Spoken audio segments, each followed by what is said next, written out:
are you, bud? I'm good, all right. Oh, good. Sonny, you need a hand with anything?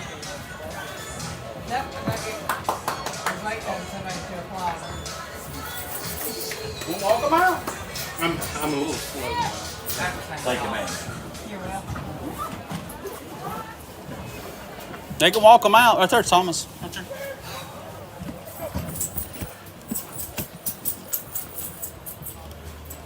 You checking.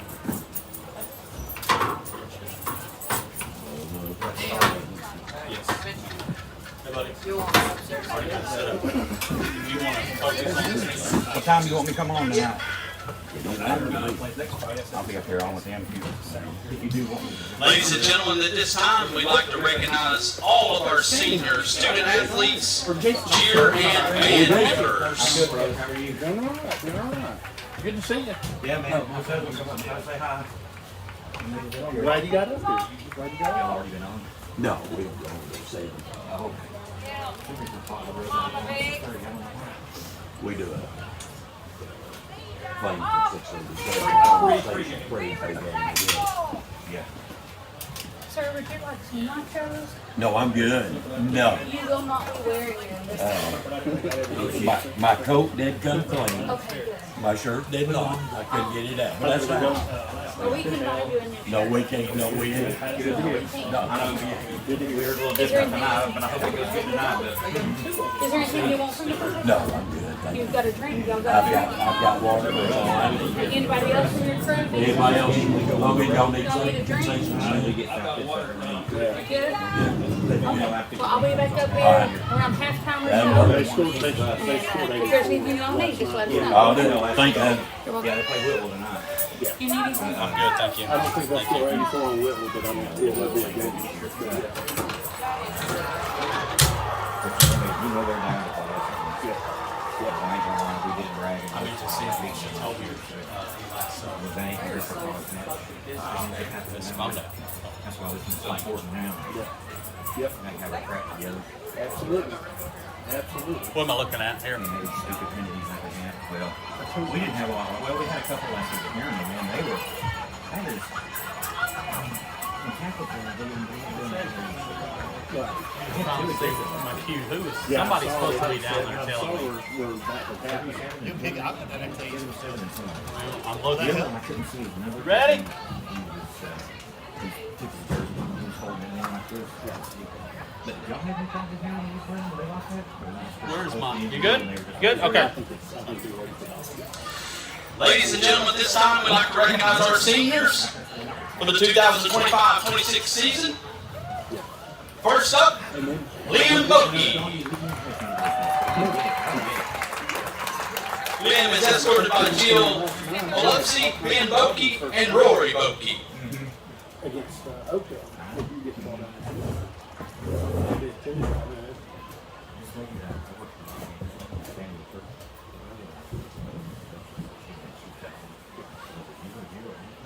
It was. Yes. Kind of crazy.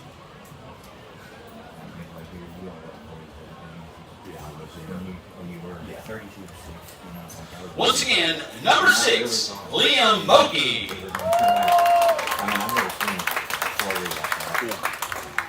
Up next, number 53, Jaden Early. Jaden is escorted by Brittany Williams, Jeremy Early, and Amanda Eaton, and sister Kinsley. And Midway was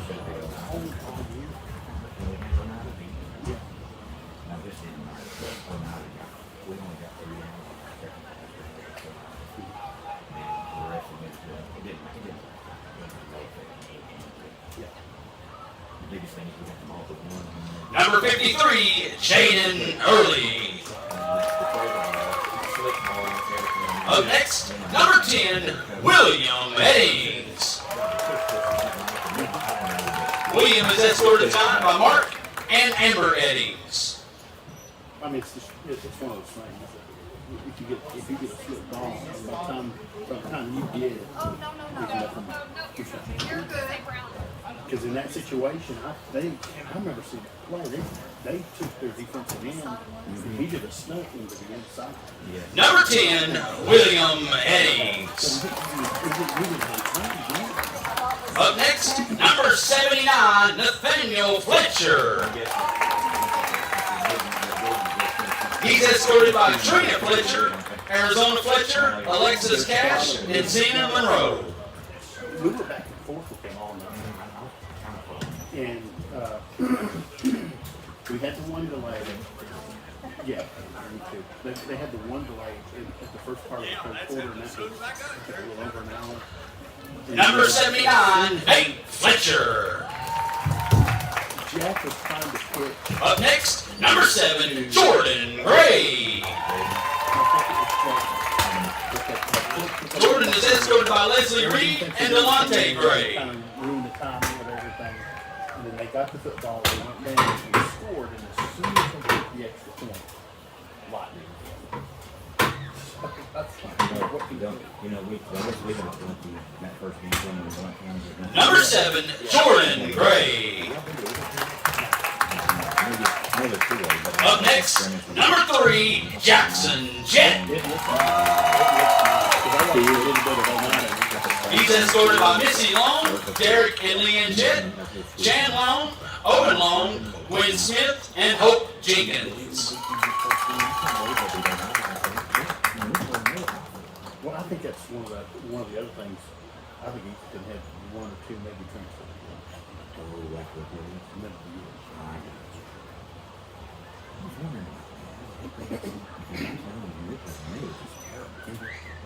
Number 3, Jackson Jett.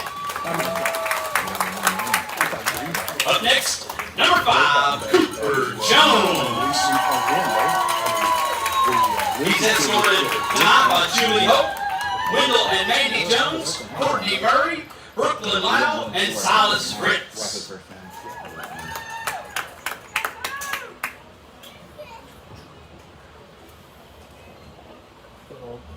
Is this the year that's not going to take me down for that's what she said. I understand that Number 5, Cooper Jones. Up next, number 71, Dalton Reynolds. He's being escorted tonight by Leanne and Steve Reynolds and Haley and Caitlin McPeters. Yeah, I'm really interested to see how they have that new place laid out. And I guarantee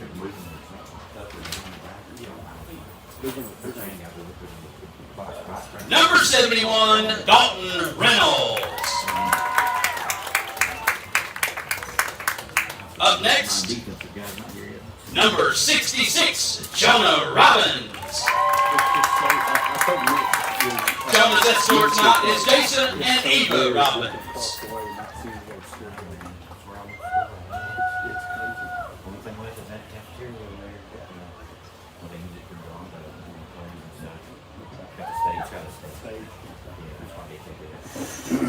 And it's a it's a newer building. Number 66, Jonah Robbins. And now for our cheer team. But first, Jalen Bridges. Jalen is escorted tonight by Julie Bridges and JC Bridges.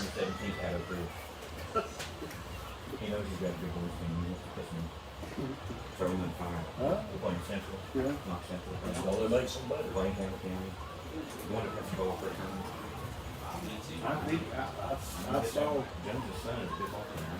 Yeah, he is. What else? He's not a scorer, so I don't know. I'm definitely going to try to go to the other 3 teams and see what they got. Probably going to be over. Yeah. Once again, Jalen Bridges. Up next, Mia Harris. Mia is escorted by Robbie and Jennifer Harris. No, you're good. What button am I on? You know, all the players, Central, Cosby, Ray, Loudon, William Blunt, a lot of districts, Hall, Campbell County, Oakdale,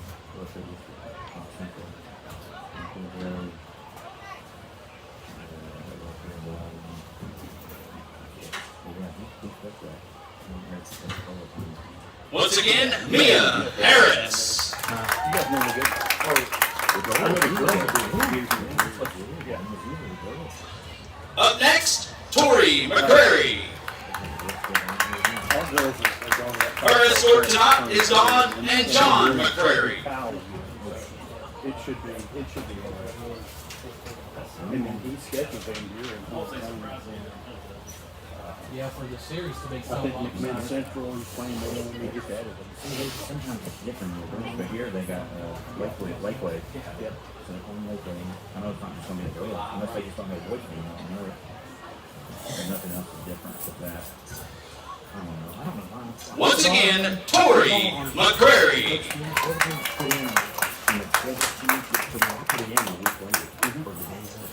Up next, Addison Mello. Addison's escort tonight is Michael and Candace and Eli Mello.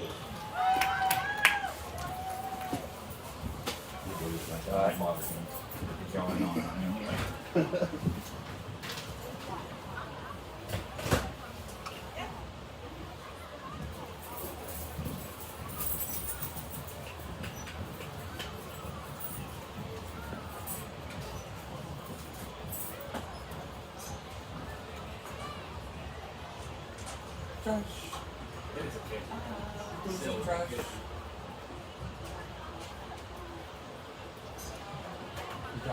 Once again, Addison Mello.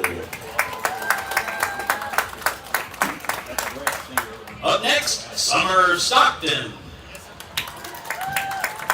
She is escorted tonight by Scott Stockton, Kane Kohler, and Kendall Stockton.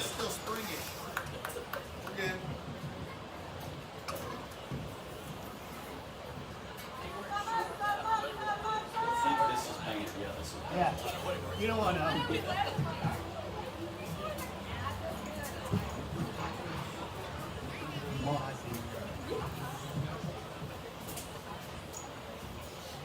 Once again, Summer Stockton.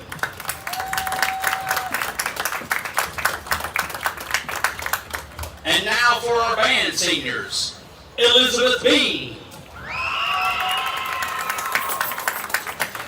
She's escorted tonight by Marcy Bean.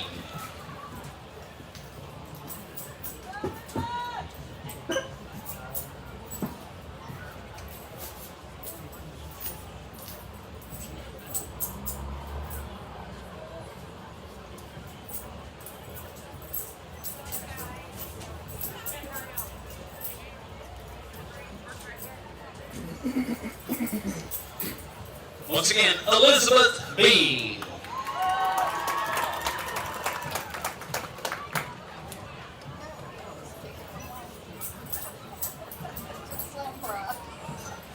Up next for our band, Troy Dice. Troy is escorted by Brandy Dice and Tyler Dice.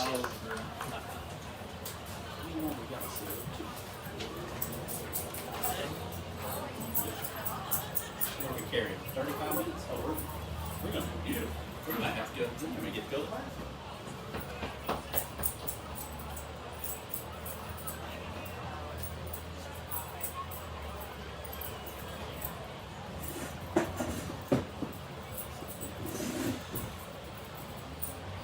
Once again, Troy Dice.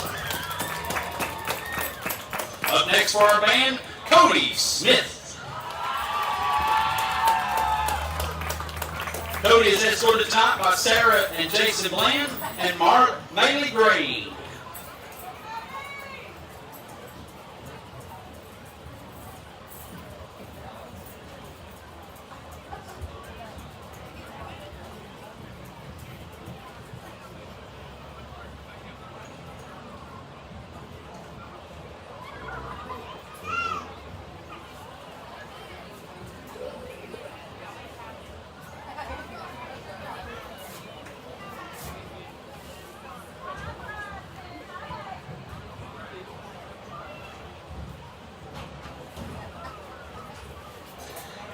And now for another band, Sarah Yoakley.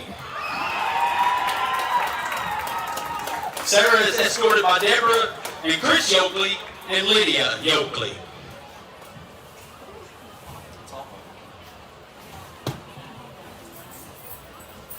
Lock, stock, barrel.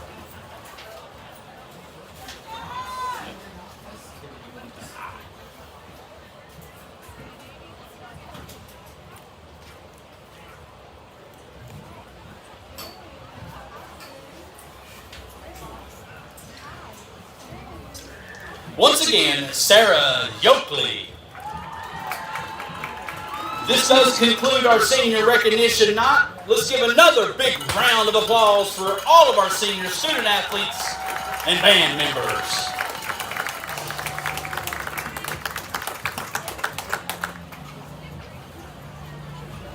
Yes, sir.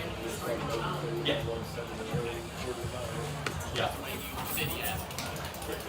I didn't get a power source here. Our thing went dead.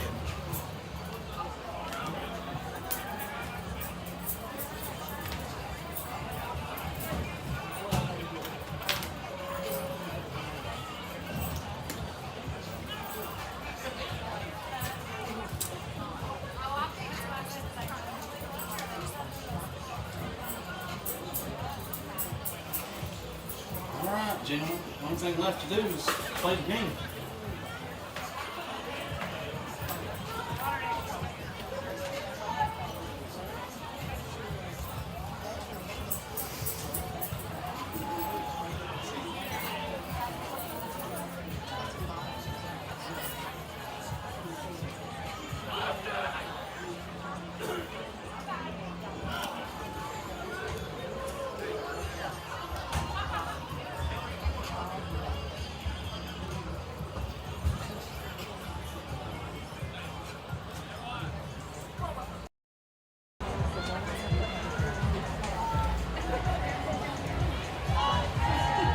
All the music, and I'm gonna go rest. I don't think so. Probably need some dang nicotine. Caffeine.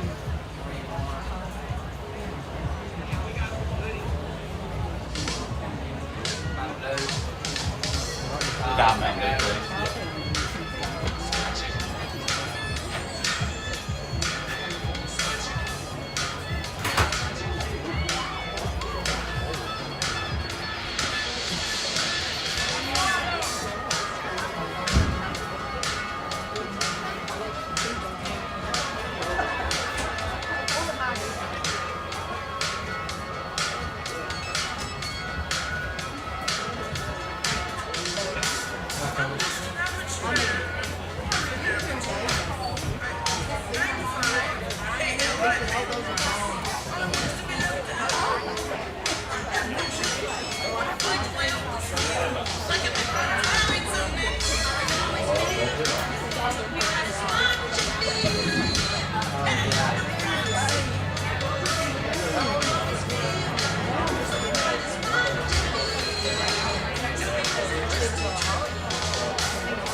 And good evening, everyone, from DJ Brittain Field on the campus of Oliver Springs Academy. This is Feedback Show.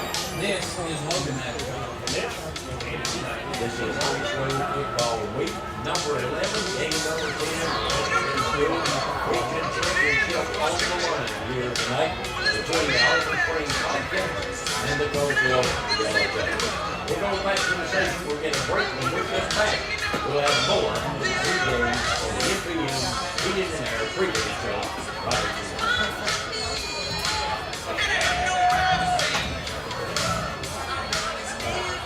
Brady, you can slide over a chair to talk if you want to.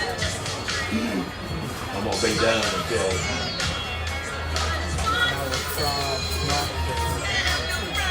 we'll say 5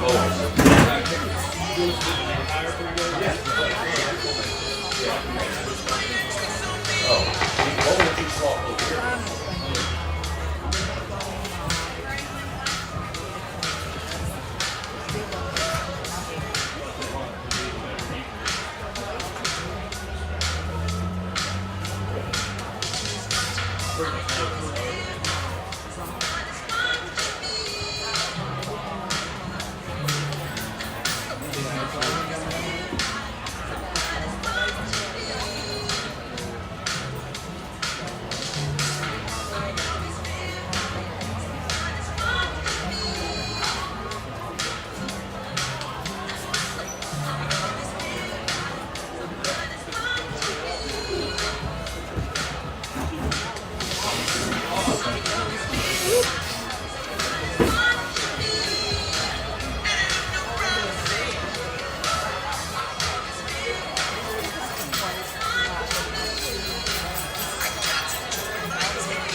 Oh, yeah.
are you?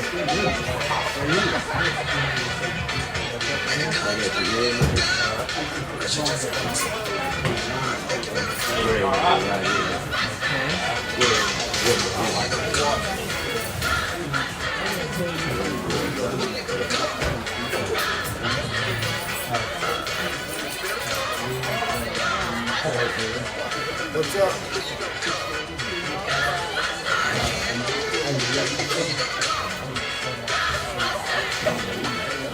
Let's hit it.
Have some chocolate. Give me some caffeine. It's getting thick down there, ain't it? Good.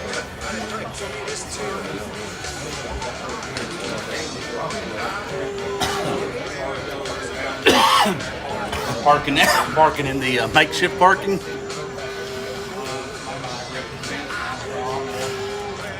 They had a big old pile of, I see a big old pile of trash over there.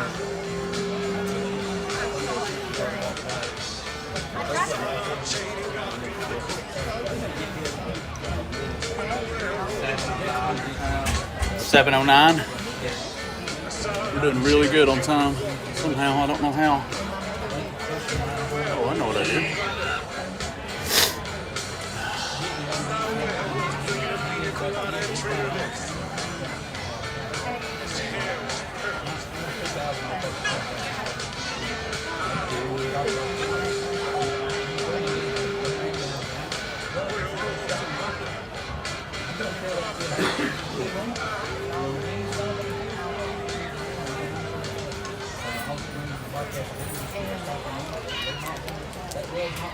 How you guys doing?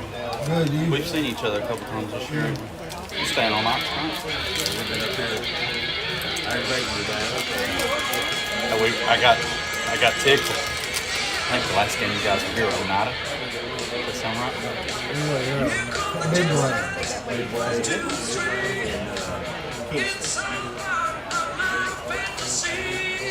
After y'all left. We went south. That's right. Okay.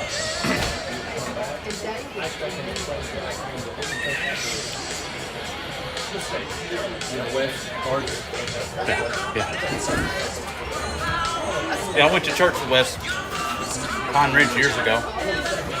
And then we played on church league softball team down in Hammer. He went to Harriman. I went to Oliver Springs. We're both about the same age. He might be a notch older or younger than me.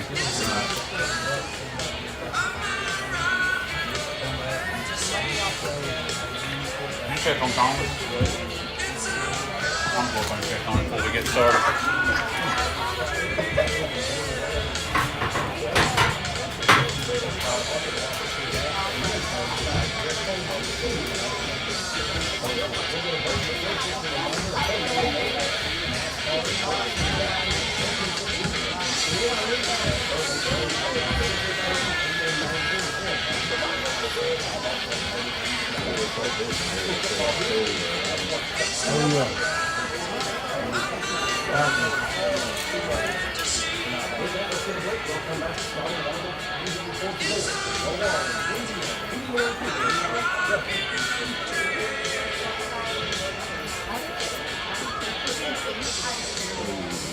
I know it.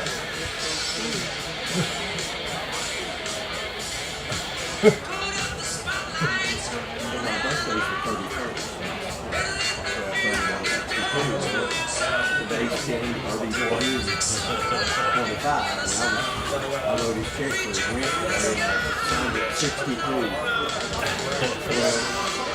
I said, what are you doing? It's only 62.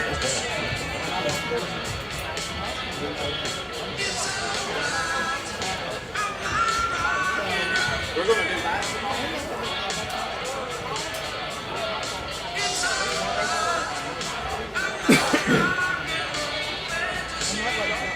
Who else is keeping?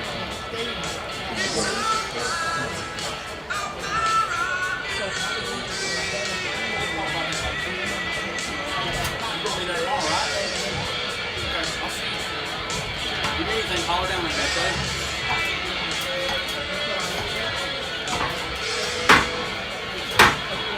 Push the wind back down a little bit. Yeah.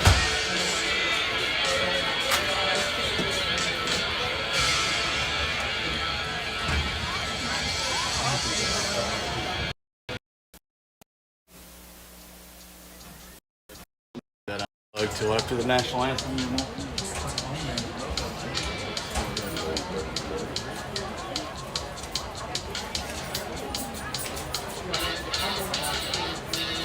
Mr. Michael's been up there for 20 minutes. He'll probably want to play the national anthem the next minute.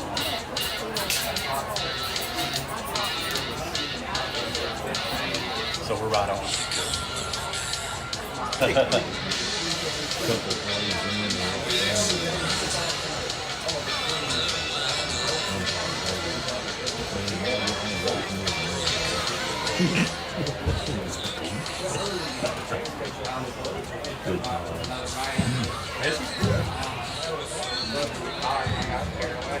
You're up here. I can give you that good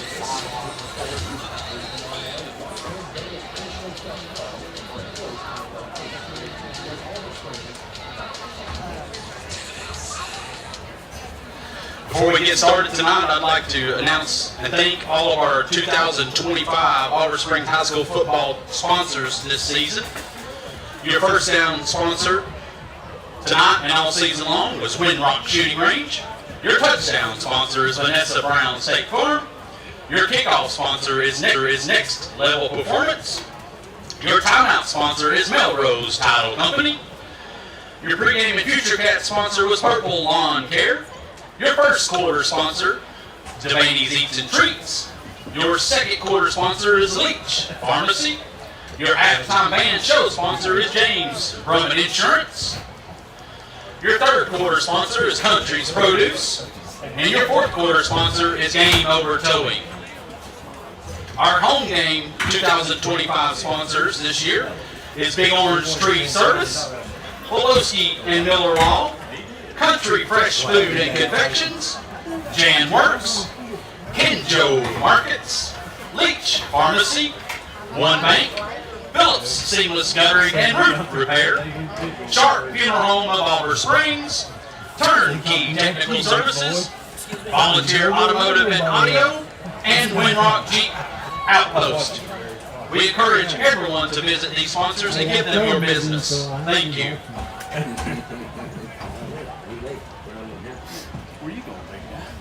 a chair? Why? Because you got a game. Here, buddy, you climb up through her. I'll help you out.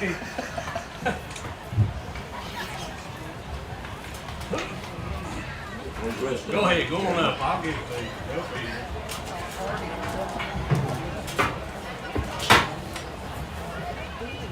You will.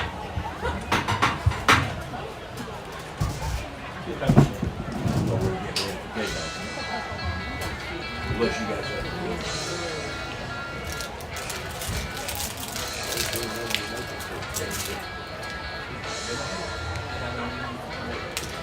What is it?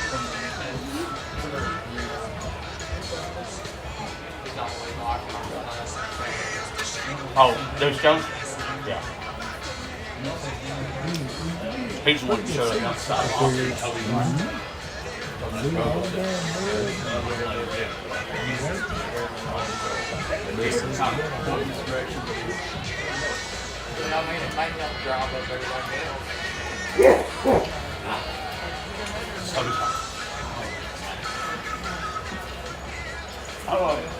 Do we know anybody does?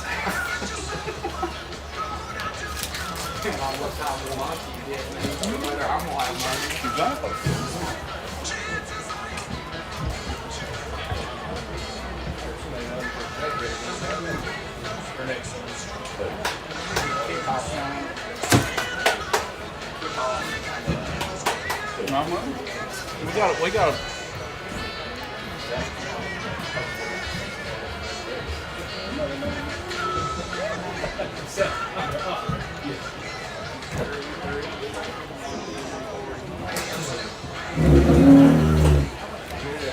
what's that?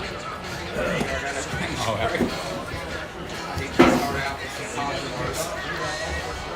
none tonight.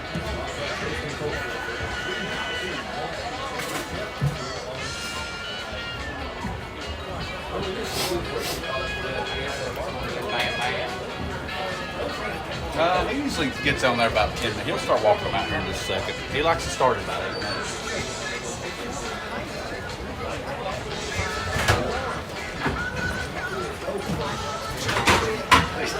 How you doing, bud?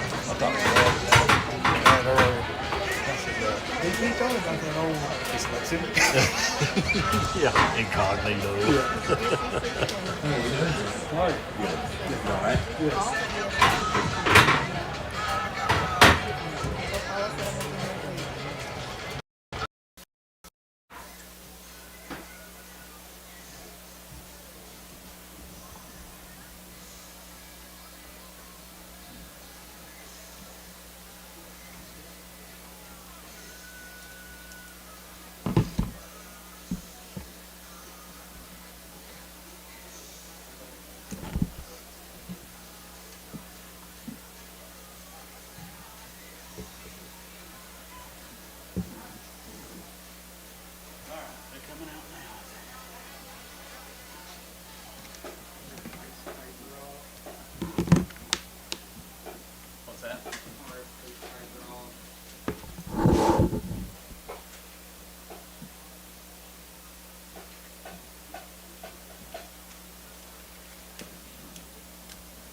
Ladies and gentlemen, at this time, we ask you to please rise if you're able. Gentlemen, remove those ball caps. And we'll pay tribute to our nation. The Auburn Springs award-winning high school Bobcat marching band plays the national anthem.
know who it is now. Watch hey right here.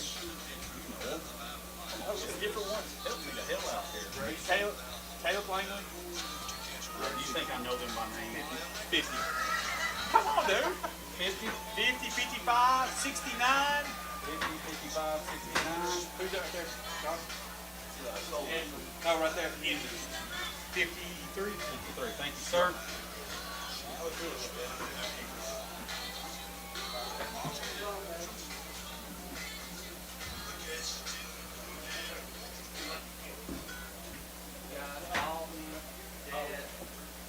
Probably going to be all the seniors. We got who? Got Dalton, Dad, Cooper, and William. Dalton, Cooper. Cooper, Jet, Dalton. I got Dalton, Cooper, Jet, and William.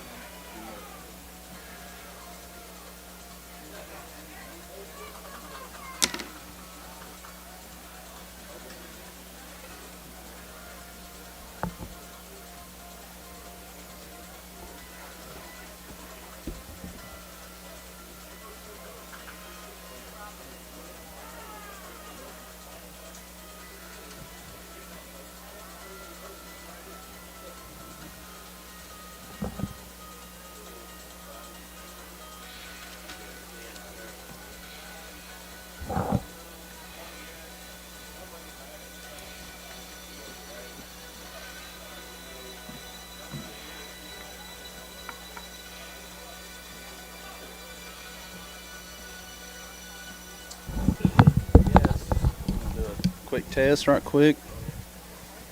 Testing 1 2. Testing 1 2. It'll work.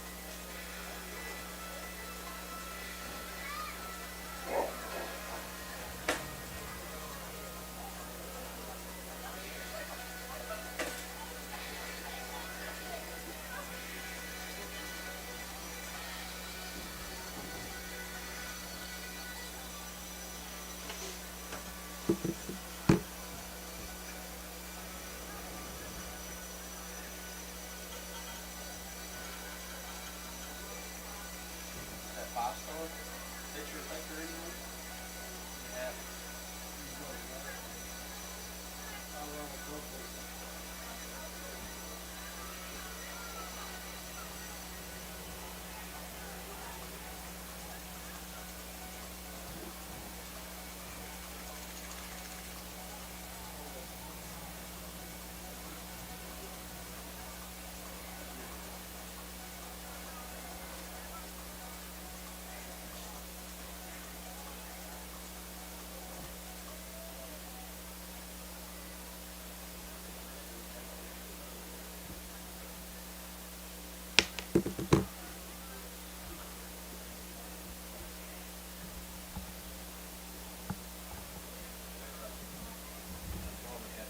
This Wendy's, I should have cleaned windows today. I was down here early. So it is 60, 69? How many did it get? 50, 53, 55, and 69. Is that what you carry for the L? Bring them out of 2 minutes here. 69, 53. Captains for tonight's contest. For your visiting Yellow Jackets, number 50, Caleb Langley. Number 53, Rodney Inman. Number 55, Grayson Saldner. And number 69, Brody Jackson. Captains for your Bobcats, number 3, Jackson Jet. Number 5, Cooper Jones. Number 10, William Hayes. And number 71, Dalton Reynolds.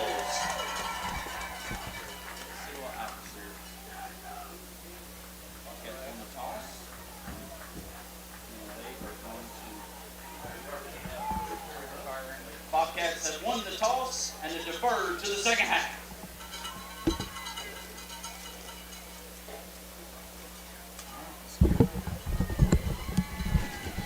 All right, you seen it right there, folks. Thanks everyone for joining in live. If you're on there, looks like we have some people. Big contest tonight, CEO. Well, CEO's still getting his headset on here.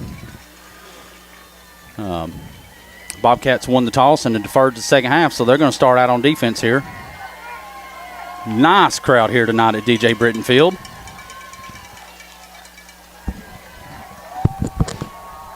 Bobcat fans, let's get off your rear and start to cheer and welcome your team to the field.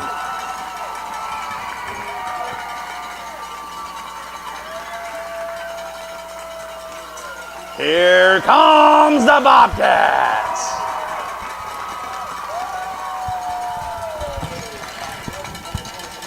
So, only thing left to do, CL, is play the game, right? We did senior night. There's actually a great senior night. A lot of young men and women recognized. I was just saying, great crowd tonight, as expected. So, Yeah, we got the battle of two awesome backs, Jaden Bunch from Coalfield, and then, of course, Jackson Jett here in Oliver Springs. Both a lot of people wanting to see them go down there for that Mr. 1A state. yeah, it's probably you're probably going to watch two of the best single A, two of the best single A players tonight with Jett and Jaden Bunch. Both of them are potential Mr. Football nominees. Wouldn't be surprised if both of them are. So who you got back deep? Number 1? Back deep to receive for the Yellow Jackets, number 1, Bunch. I think it's set to kick off for your Bobcats, number 8, Bryson Goodman. So, refs are ready, teams are ready, clock's ready, and we're ready for our final game of the year on TTSN.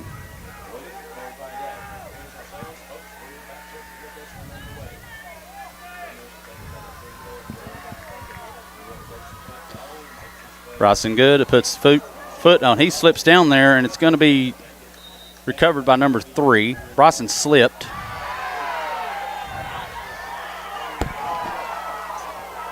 Kickoff was fielded by number 3, Greer of the Yellow Jackets. First and 10 for the Yellow Jackets at their own 33-yard line. So here we go.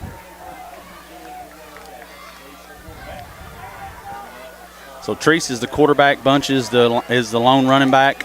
Or Hedrick is out here in the slot running back style. So, and Treese is going to look over the sidelines. He's going to see if he's got in the right call. Nobody moves, so they're going. And he's going to hand it off to Bunch here, and Bunch is going to hit it, and he is met.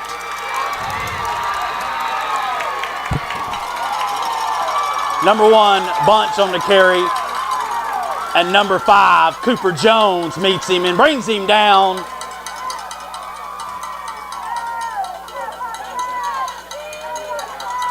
Gain of about 3 brings up 2nd and 7 for the Yellow Jackets.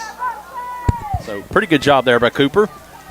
So it's 2nd and 7 for the Bobcats here. Shannon in motion over set. And they're going to hand off to Bunch here, and he is going to be met right there by Hammock and Fletcher. Bunch on the carry for the Yellow Jackets. Met first by number 79, Fletcher, and number 0, Hammock of the Bobcats. Brings up 3rd and 5 for the Yellow Jackets. So, got to watch them here, CL. They'll lull you to sleep, and then they'll pull something crazy out of a hat. Here's Treese back to pass. He's going to sling this one over to Hedrick, and Hedrick is right there. Treese's pass is complete to Hedrick. Tackled by number 22, Tippins, but it's enough for a Yellow Jacket. 1st and 10 at their own 43-yard line. So that was barely 10 yards. Ball's original line of scrimmage was 33, so it's at the 43, so that's 10 yards. So got Bunch here, and he is going to be brought down by Carson Sieber right there and cleaned up. Oh. Number 1, Bunch on the carry, met by number 21, Carson Sieber of the Bobcats.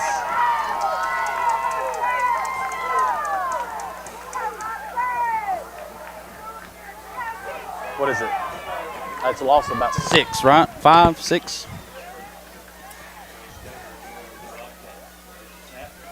Bunch on the carry here, and we can't let him get loose. Good trip up over there by Jordan Gray. I think that's Gray.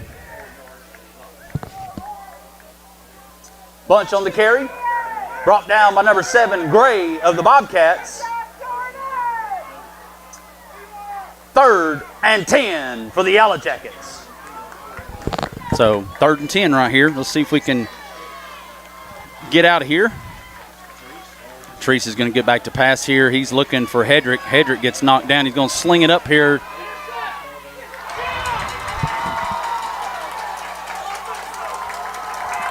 Treese's pass intended for number 8, Burgess, falls incomplete. Brings up 4th down for the Yellow Jackets. Great job there by Jordan Jet or Jordan Jordan Jet. Jordan Gray. I know what you mean. Maybe the folks at home don't, but I know what you mean. Jordan Gray. Yeah. Good coverage. Yeah, good coverage there. So we got Jet back deep and Burgess to punt for the Yellow Jackets.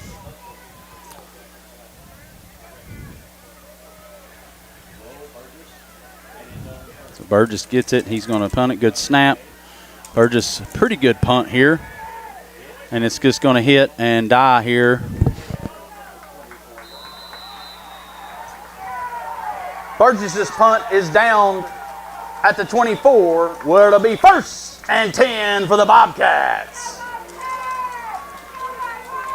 Would like to remind everyone tonight that our first quarter sponsor tonight is Devaney's Eats and Treats here in Auburn Springs. So here we go. First possession for the Bobcats on offense. Coalfield got a 1 first down there and then a 3 and out. So here we go, Bobcats. You got Boki in the shotgun. Jet is off to his right. And we're going to hand it off here to Jet. And he makes a man miss. Good run right there by Jet. Number 3, Jackson Jet on the carry. Tackled by number 20, Shannon of the Yellow Jackets. Gain of 6 brings up 2nd and 4 for the Bobcats. Good job by the line, opening up a good hole for Jet to get through, and then He put his foot in the ground, got us about 2 or 3 more there. let's give him a chance to get to that 2nd level there, Mitch. I think if he gets to the 2nd level, there's just a few players out there that can catch him. I think Hedrick and obviously I think Jaden Bunch is right there with him, but we'll see. Hopefully we get the opportunity tonight. And they're shading him over our double, so hand off to Hammock here. Hammock's loose.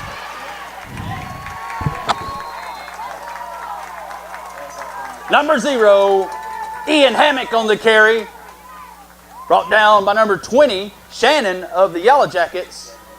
But it'll be a Windrock shooting range Bobcat 1st down. So good job there by Hammock. Hammock's been on a mission the past 2 weeks. He's been running hard. I think he might be back full healthy. I don't know if he was kind of dinged up in the first few games of the year. He's been running hard. I think some of the offensive sets they're doing now is helping him out a little bit more. So here's Hammock come flipping over, and he's going to hit it. And he gets loose in there in the middle, but he's brought down there for a loss by, I think, 23 and 20. Hammock on the carry for the Bobcats. Met first by number 23, Trey Lively of the Yellow Jackets. Loss of 1 brings up 2nd and 11 for the Bobcats. So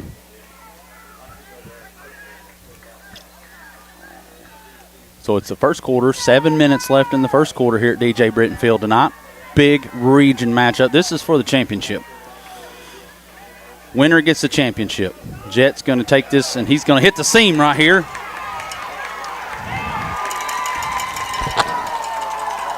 Number 3, Jackson Jet on the carry.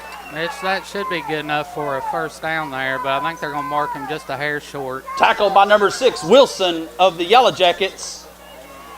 The 3rd and inches? No. They may measure it. They may look at it. They may look at this right here. I'm going to check the spot on the hash where it's at, and he's relaying over. And big game. They're going to measure.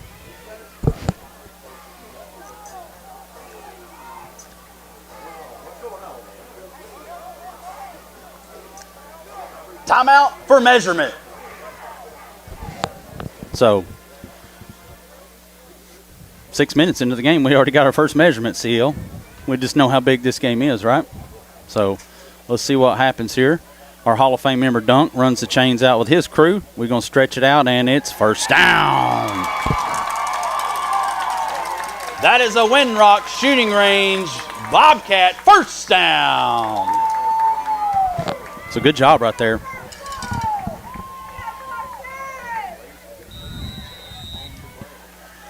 So reset the chains. That's 2 first downs for CL. We'll get a little bit of momentum here. We know what can happen for the Bobcat offense. We rely on momentum.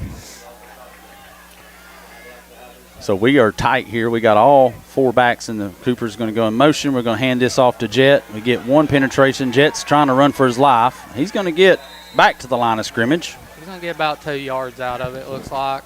Maybe 1. Jackson Jed on the carry for the Bobcats. Met by hosts of Yellow Jackets. Gain of 1 brings up 2nd and 9 for the Bobcats at their own 48. So Jet made something out of nothing there, CL. They got I think 52 got some penetration in there in that A or B gap and kind of messed up the blocking scheme. So here we go again. Jet's going to go on a sweep, and he's going to reverse his field.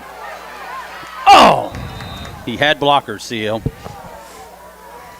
He had blockers. Number 3, Jet on the carry. He slips up at the Yellow Jacket 49, where it'll be 2nd, 3rd, and 6 for the Bobcats. Field, I mean, we've had a lot of rain this week. We have. It rained, I guess, Monday, Tuesday, a little bit Wednesday, but that middle of the field might be kind of moist. Still pretty soggy. Sorry to use moist, folks. I know sometimes that gets people. Oh, looks like we're going to get a little bit of movement here, possibly on the Bobcats. Flag on the play. False start against the Bobcats. So that's going to make it back it up 5. That's going to make it about 3rd and 11. So we get behind the chains here on 3rd down.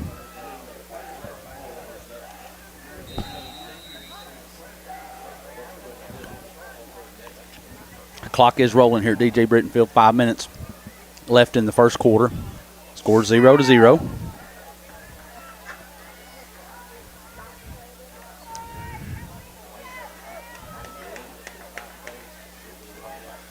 So it looks like the Bobcats are lined up in a run-heavy style offense. And here we go. Jet's going to swing it over here to Jordan Gray. Jordan is... Bokey's pass is complete to number 7, Gray.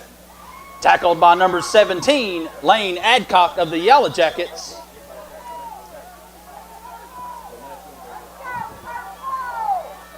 Bobcats hurrying back up to the line. Bobcats hurrying up. I was going to call the 4th down, but they're hurrying back to the line here. We got to get our feet. We're losing our feet here.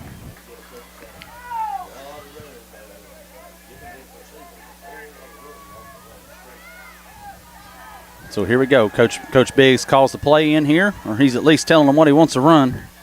And looks like we tried a rough, hard snap there. We got about 10 seconds left on the play clock, so we're no harm, no foul right now. Bokey's going to hand this baby off to Jet, and he's going to get in there, and Jet's close. Jet's close. Jet's going to get it. Yeah. Number 3, Jackson Jet on the carry for the Bobcats, met by host of Yellow Jackets, but it'll be a Windrock shooting range. Bobcat first down. So good job right there. Good call. Just I think they found a little weakness in the middle there, CL. So the ball's going to be spotted at the Yellow Jacket 41. Bobcats 3rd first down here. So we're driving. We're using all 4 downs, but we're driving. Yellow Jackets are moving around. They run one lineman down, pull him back at linebacker. Bokey's going to heave this up to Jordan Gray. And Gray is... That was a close one there, Mitch. Bokey's pass intended for Gray falls incomplete. Brings up 2nd and 10 for the Bobcats at the Yellow Jacket 42. So, I'll give it to them. Region championship, senior night. Let's make it. We got a first down here. Let's throw it down the field and see if we can get one. So good job. Good play, not a bad play call. So we got a timeout in action here. Not sure what we're doing here. I think we're respotting the ball. Okay.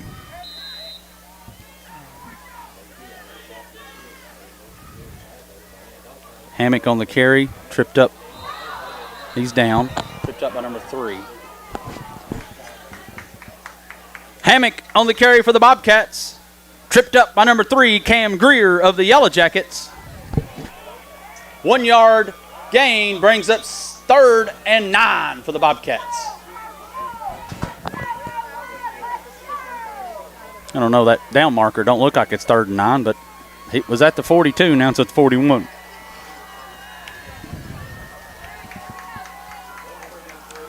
Once again, thank everyone for tuning in. Sorry you can't make it, but I'm glad you tuned in.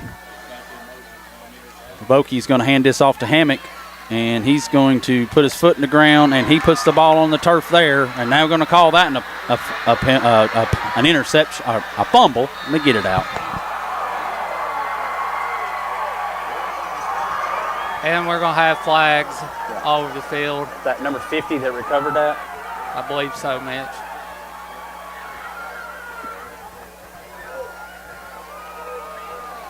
Bobcat fumble on the play was recovered by number 50.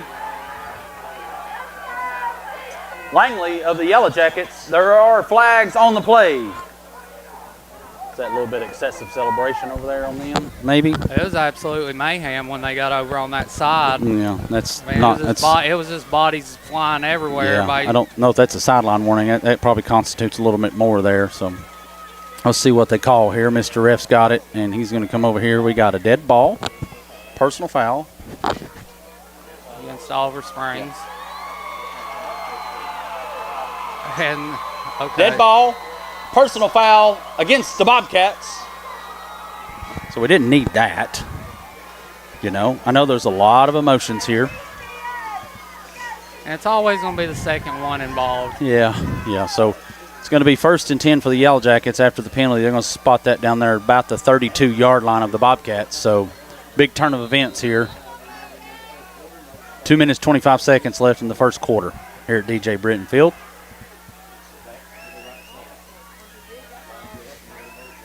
Going to hand this off. I think that's Hedrick.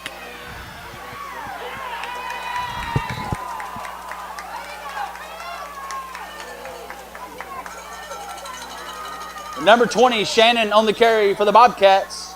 Brought down by number 5, Cooper Jones of the Bobcats.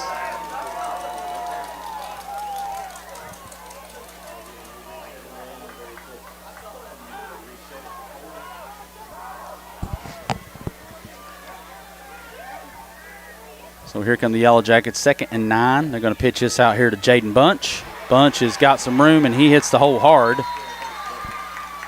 He's met first. Trying to pick up that young man's number. I think it's Eli Richardson. Bunch on the carry for the Yellow Jackets. Met by number 4, Richardson of the Bobcats. Brings up 3rd and 1 for the Yellow Jackets. So this is probably going to be all Bunch right here. Yep. And whoa now. Hold on. Well, he might have got it. We'll see. They're calling the play. They're going to give it to him. Bunch on the carry for the Yellow Jackets. Tackled by number 5, Cooper Jones. Ball spotted at the 21. It'll be 1st and 10 for the Yellow Jackets. So, so far, a physical game. A lot of running inside the tackles.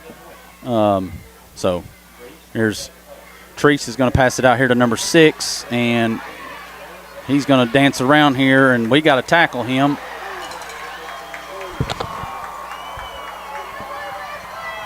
Teresa's pass is complete to number 6, Wilson. Tackled by number 50, Wesley Cameron of the Bobcats. Gain of 7 brings up 2nd and 3 for the Yellow Jackets. Gonna have to wrap, Mitch. Yeah, we had him back there. Wesley did come out and put a good lick on him, but we got to wrap up. So Teresa's going to pass this out here. He's got Hedrick. Or no, that's Shannon.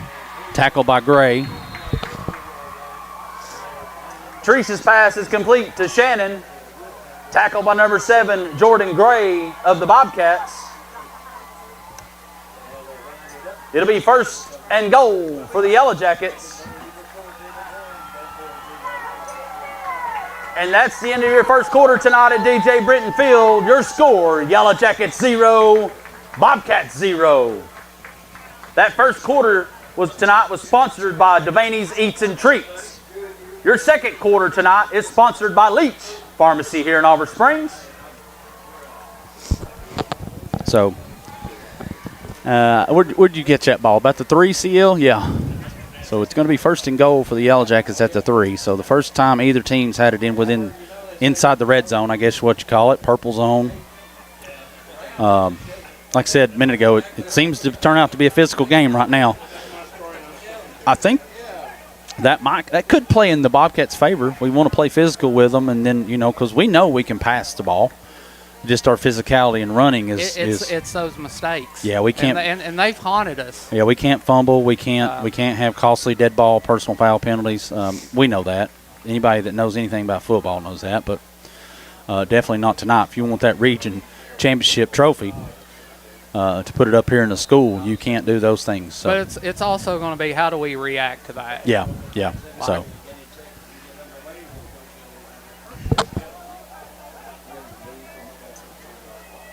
It'll be 1st and goal for the Yellow Jackets at the Bobcat 3. So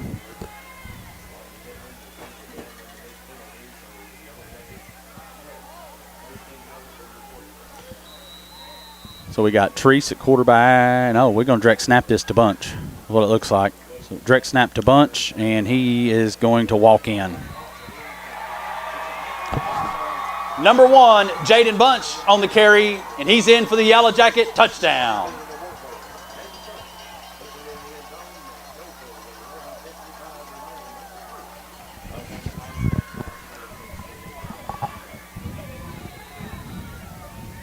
Well, when you got a potential Mr. Football candidate, Seal, you just do like we do and just give him the ball and let him do magic. That wasn't very hard, 3 yards, so. Yeah, looks like number 4, Jack Treese is set to kick.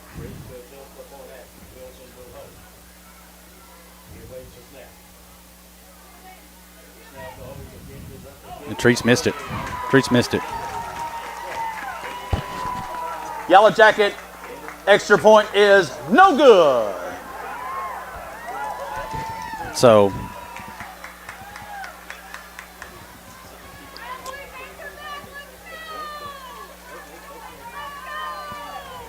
we got to get our mojo back about us. We've done some good things. We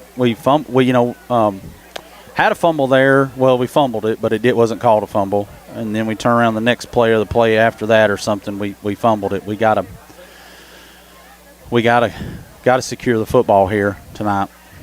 So we're already in the turnover deficit. Once again, we are going to have the Jason Daniels Bobcat Roundup after. We're going to talk a lot about playoffs tonight. A lot of things have already in place, but obviously we got results that have to come from this game. So we got back deep 6 and 10. Yeah. Back deep for the Bobcats, Bokey and Eddings. Set to kick off for the Yellow Jackets. Number 4, Jack Treese. I'm definitely thinking just by the personnel that we expect an onside kick. Yeah, we got Coop over there. You got Dalton, the hands team. These young men. So I see Jordan Gray in there. I see Jackson Jett over there. So, I mean, it's probably known as watch film that they line up with the onside kick. Always wondered how they scored so quickly. So it must be getting a lot of these. So they're going to switch this over here. Treese is lined up, and he's going to pooch it over Bokey's head. And that ball is going to roll. Bokey's going to run out of bounds at about the 3. Not sure what that was about. I don't know if he knew where he was at or whatever, but that was not healthy.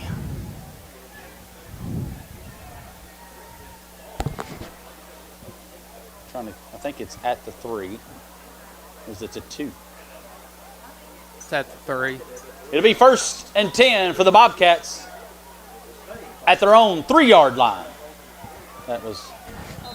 I know the ball was not going to roll any further. He just should have picked it up and made something of it. Got a few yards, but so they caught us off guard there a little bit. But, so we got to be careful right here. And Jet's going to be. He hands it off, and he's going to be tackled by a host of Yellow Jackets. Number 3, Jet on the carry. Met by a host of Yellow Jackets. I don't think he got 1 yard, maybe? Yeah. Yeah. No, he's still 2nd and 10. 2nd and 10 for the Bobcats. So we just got to get out of our own end zone here alive. You know, Coalfield is not, well, they got a couple safeties, but they play short. They're playing the run. They got about 7 or 8 in the box here, 8, 9. Bokey's going to be back to pass. He's going to just misses Sieber. Bokey's pass intended for number 21, Sieber, falls incomplete. Brings up 3rd and 10 for the Bobcats. So we just need a decent play here. Get us 11. Let's get out of the end zone and let's.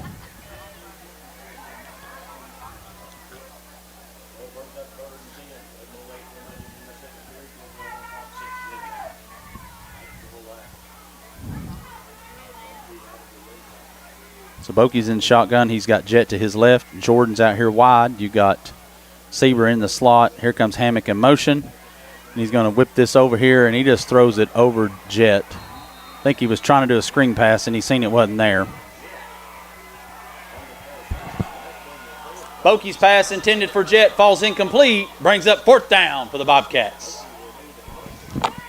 So Gonna have to be real smart here. yeah, we got Dalton needs to get a good snap off here. We got Bokey standing in the end zone about a foot and a half in front of the back line there. So looks like Coalfield's not going to come after it, but Treese is back here to receive the punt, and Bokey's going to punt this one, and he's going to hit it low, and it's going to bounce.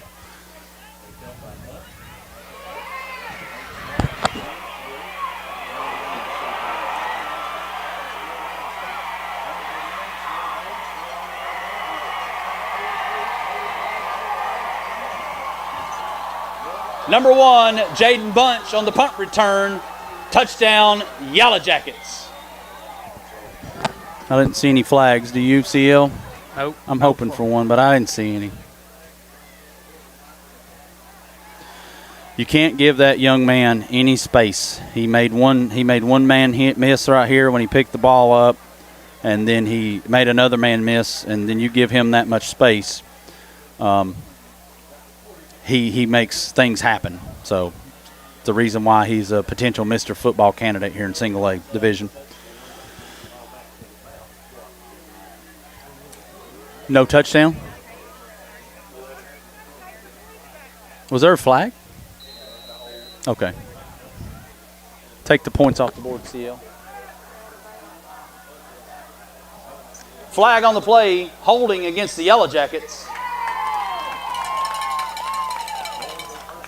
Ball will be spotted at the 11-yard line. 1st and 10, Yellow Jackets. I didn't even see the flag. I was about half blinded here. Bunch up the middle. And he's going to be met there by Jones and Fletcher. Bunch on the carry. Met by Cooper Jones and Nathaniel Fletcher of the Bobcats. 2nd and 1 for the Yellow Jackets. So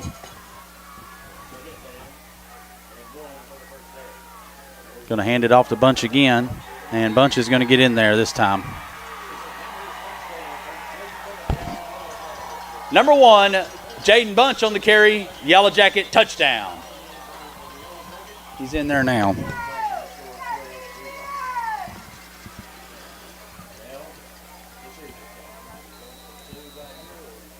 Let's see what they do. I think they're going to try to go for 2 maybe here to get back in this right scoring.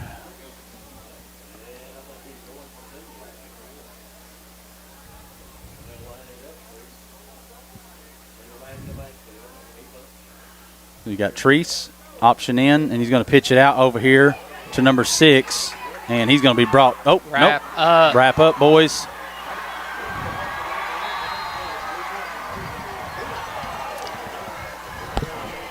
Number 6, Wilson on the carry.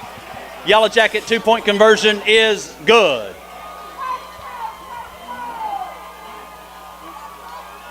Yeah, Wesley had him, didn't he, CL? Yeah, I think he tried to sling him down. Wesley got around him, got a hold of him, Yeah. and then you got to understand the competition you're playing tonight. Yes, we've been able to sling down Rockwood players or Wartburg players or Oakdale players. You're not going to sling down Coalfield players, not easily. So we got to gang tackle, and we got to keep our fundamentals about us. We can stand up here in an armchair all we want, but you can see it on the camera. So with 10 minutes left here in the second quarter, it is Bobcats 0, Yellow Jackets 14.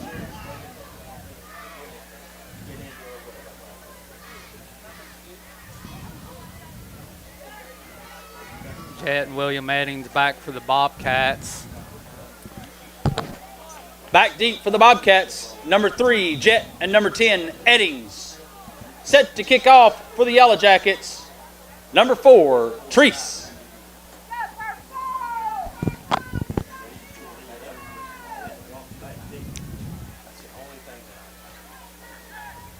So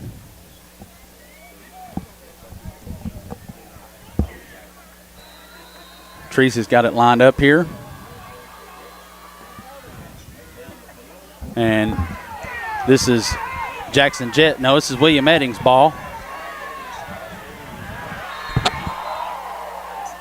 Kickoff returned by number 10, Eddings. It'll be 1st and 10 for the Bobcats. On the phone? Okay.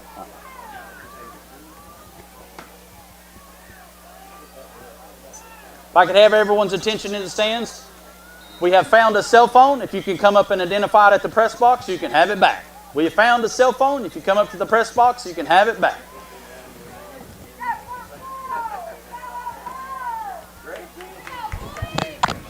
So it'll be 1st and 10 for the Bobcats after Eddings' return there at the 32. So we're going to go back to 3 wide here. Jetson sliding over. Jet's going to take the handoff here, and good job right there by Jet.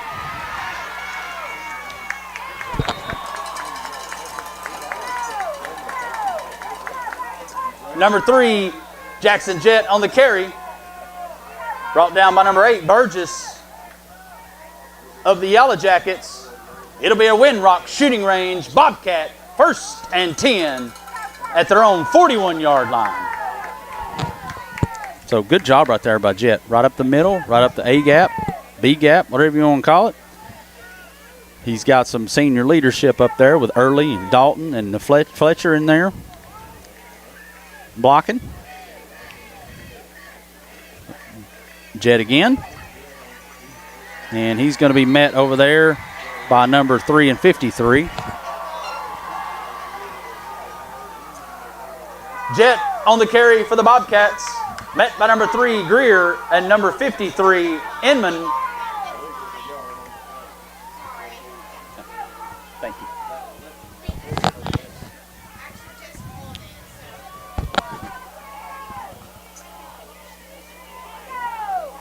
Was it about a loss of 1, wasn't it? Yeah. Brings up 2nd and 11 for the Bobcats. It was at the 41, I believe, original spot. So here we go. Bokey's going to roll out here, takes the snap. He's got Carson Sieber. Sieber just can't rope it in.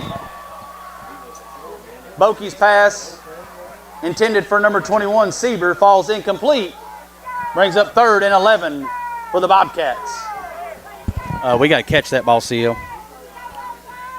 I know Sieber, he's a good football player. He's a good kid. You got to catch that bad boy. So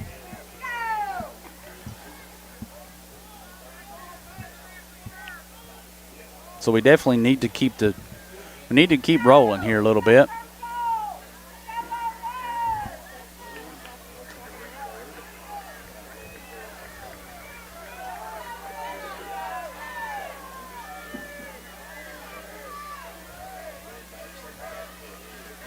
Going to hand it. No, he's going to fake it to Gray. He's got it Gray right there. Nice pass. Yes. Nice catch by Jordan Gray. Bokey's pass is complete to number 7, Jordan Gray. Tackled by number 20, Shannon of the Yellow Jackets. But it's a Windrock shooting range Bobcat first down. Yeah, this fake it to Jet, he was kind of like a decoy right there. And Jordan Gray was right there on a nice skinny post. Just enough yards. We've seen it a lot this year. Gray knows where the stick is, gets there. Bokey knows where he's at, darts it right to him. So we got Jet dancing around in the hole here. A little bit of a tush push here. Yes, sir. Good job right there. Number 3, Jackson Jet on the carry. And he gets another Windrock shooting range Bobcat first down. We see it on TV. Let's just do it right here, right, CL? So good job there by the offensive line, giving him an extra push, and Jet keeping his feet. So the Yellow Jackets are in like a 3-4 defense, 3-5, something like that. I don't know. They definitely got 3 down linemen. They got kind of Rover back over our number 3. Greer is kind of hanging out there. Every once in a while they'll walk 53 down. Yeah, so here's Jet again, and he's met by a few Yellow Jackets there. He's still going to fall forward for about 4. Jet on the carry for the Bobcats, met by hosts of Yellow Jackets. Gain of about 4 brings up 2nd and 6 for the Bobcats. So, physical game right now so far.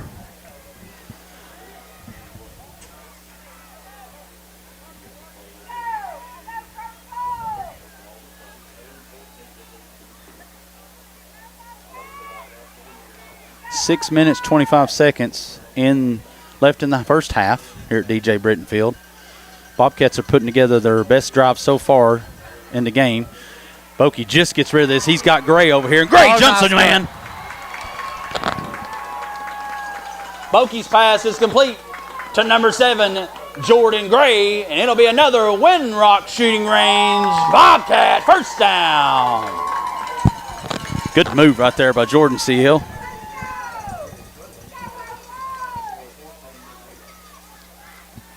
He jumped number 17, was Lane Adcock. So Bobcats are inside the red zone here, or purple zone, let's call it. They're at the 17.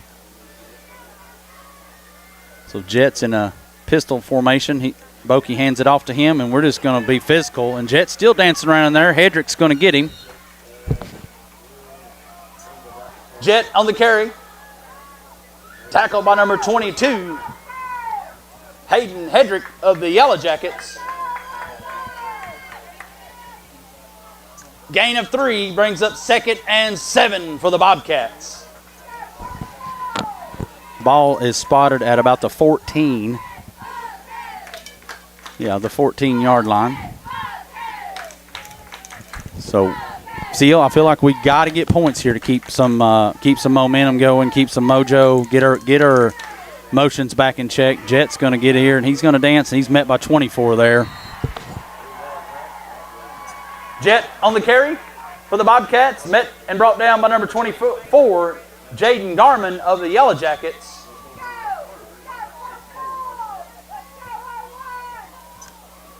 Brings up 3rd and 6 for the Bobcats. So Jet got about a yard out of that, I believe, right, CL? Yeah. That's what I got. Yeah, he was at the 14. You had it at the 14. Now it's at 13. CL's running the scoreboard. For you guys that don't know at home, he does a great job at home games. I don't know what the heck I do. But here we go. Bokey's going to hand this off to Jet, and Jet's going to try to find a hole here. He's going to make one man miss. He's trying to get out of there. Hedrick's got him locked down there. Jet on the carry, tackled by number 22, Hedrick of the Yellow Jackets. Looks like he's going to lose about 3, ain't he? Looks like we got an injury timeout here for number 23.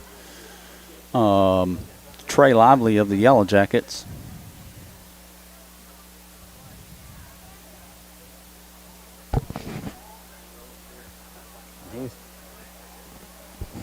He's definitely down. He's got his helmet off. That young man looks like he's in a little bit of pain. Coach Napier comes over to check on him.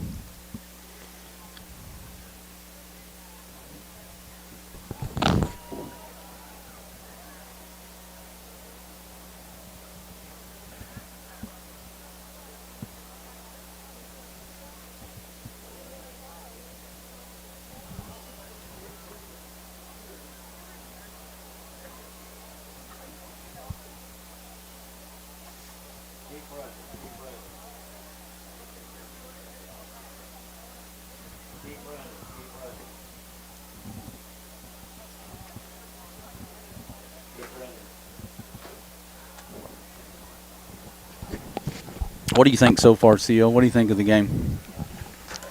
I mean, a little frustrated about some of the Shaking up on the play, number 23, Trey Lively of the Yellow Jackets. I mean, we've had a couple of mistakes that, you know, have kind of haunted us all year, but, you know, they had kind of those back-to-back touchdowns, and this drive, like nobody's laying down. Yeah. I agree. I mean, yeah, the punt is what kind of killed us on the second drive. You know, Jaden Bunch is he's an athlete. He's a good one. We've watched him for 4 years. But it's kind of like we was talking in the pregame. You know, a couple things we were kind of wondering about is like no turnovers. No turnovers. We got one here in the first half so far. But also when something like that happens. So is it fourth down, 4th and 10? Yeah. Yeah. Okay. It's been Jet 3 straight runs. Yeah. Okay. I looked over at the down marker and I didn't realize it was 4th down. So it looks like we're going to have a timeout, Yellow Jackets here, I believe. Yep. Timeout, Yellow Jackets. Tonight's timeout sponsor is Melrose Title Company. Also, we'd like to thank our 2025 home game sponsors, Big Orange Tree Service, Bolowski and Miller Law, Country Fresh Food and Confections, Jan Works, Kinjo Markets, Leach Pharmacy, One Bank, Phillips Seamless Guttering and Roof Repair, Sharp Funeral Home of Auburn Springs, Turnkey Technical Services, Volunteer Automotive and Audio, and Winrock Jeep Outpost. But, you know, Jordan Gray, awesome defensive play down here. Or, no, never mind. I'm back. You're backing up? Yeah. Jordan Gray's actually had 2 really good catches. Yes, he had a big 4th down catch over here for a first down, and then he had another big catch here where he hurdled a Yellow Jacket player and got us another first down. We've kind of stalled since we got inside the purple zone here a little bit. It's 4th and 10. What helps Jackson Jet be able to do more is when you're able to distribute that ball. Yeah. So let's see what they drawed up here after the timeout by the Yellow Jackets. So the Bobcats are in a tight formation, and we're going to roll this out to Bokey, and Bokey's going to hit. No, he overthrows Sieber. Bokey's pass intended for Sieber falls incomplete. There is a flag on the play. I get a pass in the Not get a holding on the Yellow Jackets. Jordan's pulling this jersey. Let's see what we got. So it probably won't be a first down, but it'll be a replay of 4th down, and it'll be short.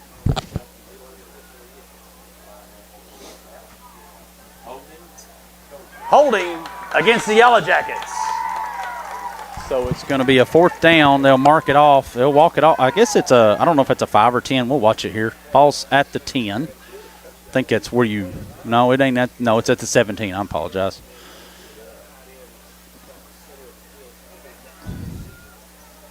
So he's going to walk this off, and it's going to be spotted. It's got to be close.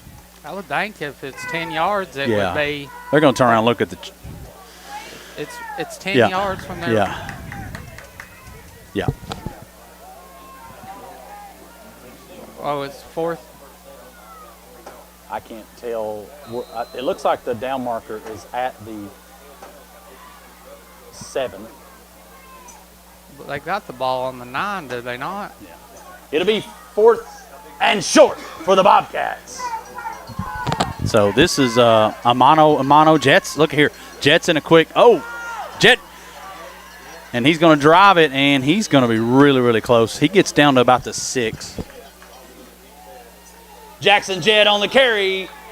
Windrock shooting range. Bobcat 1st and goal for the. So, whew, he barely got that snap, CL. So it's going to be 1st and goal from the 6 for the Bobcats. Well, that's first direct snap they've had to Jet all year. That's the first one I remember, yes. So we pulled it, and looks like we're back in that same formation.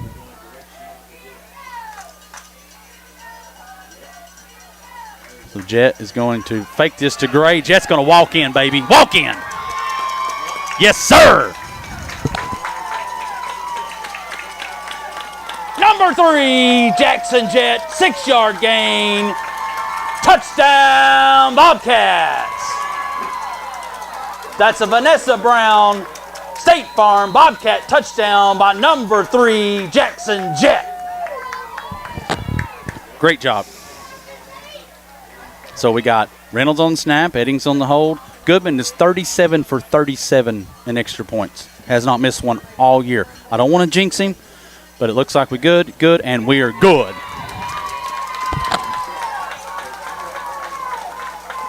A senior, Reynolds on the snap, a senior, Eddings on the hold. Goodman's extra point is good.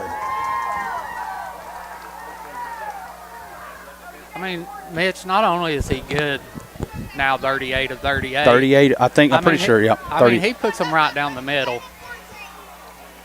What? What? Oh, is it? Oh, I'm sorry. 14-14. No. I don't know. I'm losing it. 14-7, CL. My bad. Yeah. We were testing. We're testing you. We're testing you. Psychological game. Yeah. Why not? They're giving us a hard time here. We had 14 on the board. We want 14. We may get it.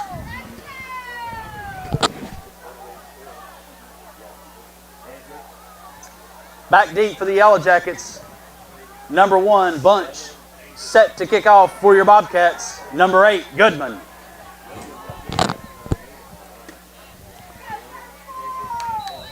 So here we go. 14-7. 3 minutes left in the first half. Bobcats carrying 3 timeouts. Yellow Jackets carrying 2. And Goodman's going to nail this one a little bit better than the first one. It looks like it's going to be fielded, and they're going to pitch it back to Bunch. And Bunch is going to bring it down the sideline. And we got to tackle that young man. Bunch on the kickoff return, tackled by number 32, Lively of the Bobcats. Where are they going to put that at? About the 30? Yeah. 1st and 10 for the Yellow Jackets at the Bobcat 30-yard line.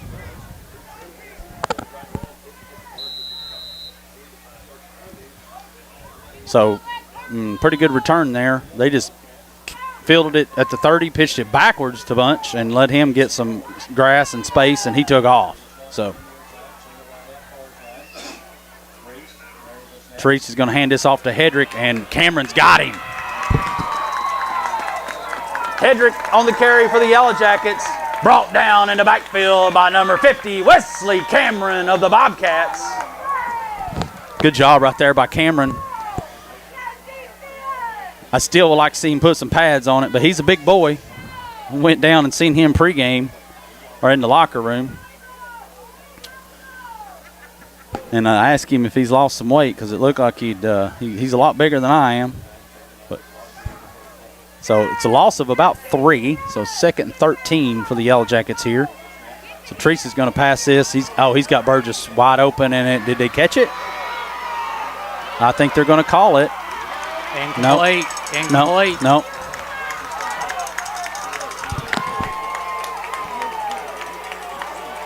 She's calling it. She's calling it.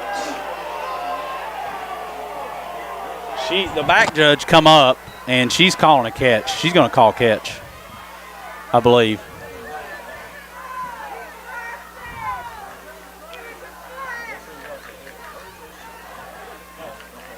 It looked like it. Yeah, they're still.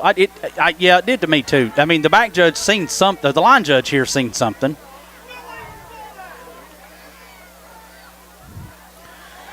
Treacy's pass is complete to Burgess.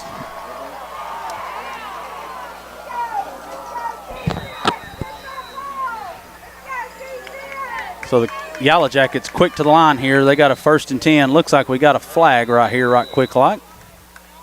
Not sure what that's on. Maybe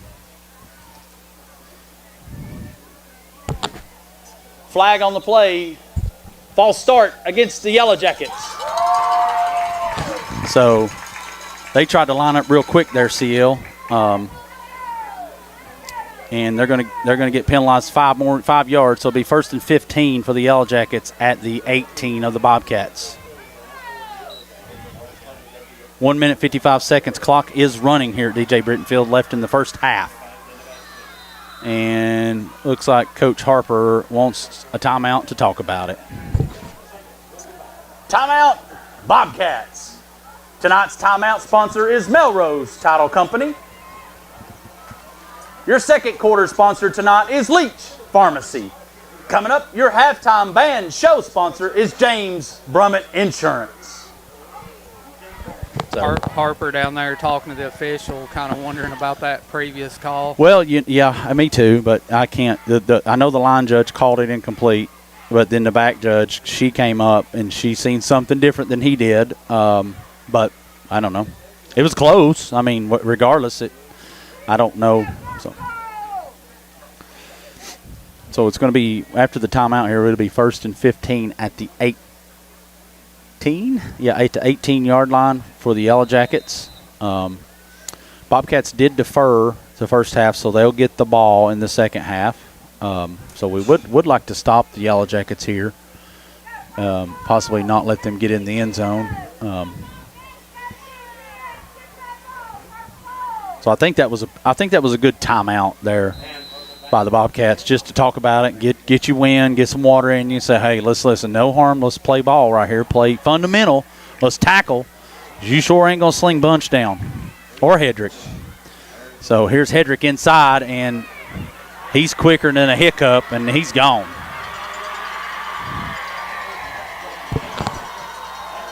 Number 22, Hayden Hedrick on the carry. Touchdown, Yellow Jackets.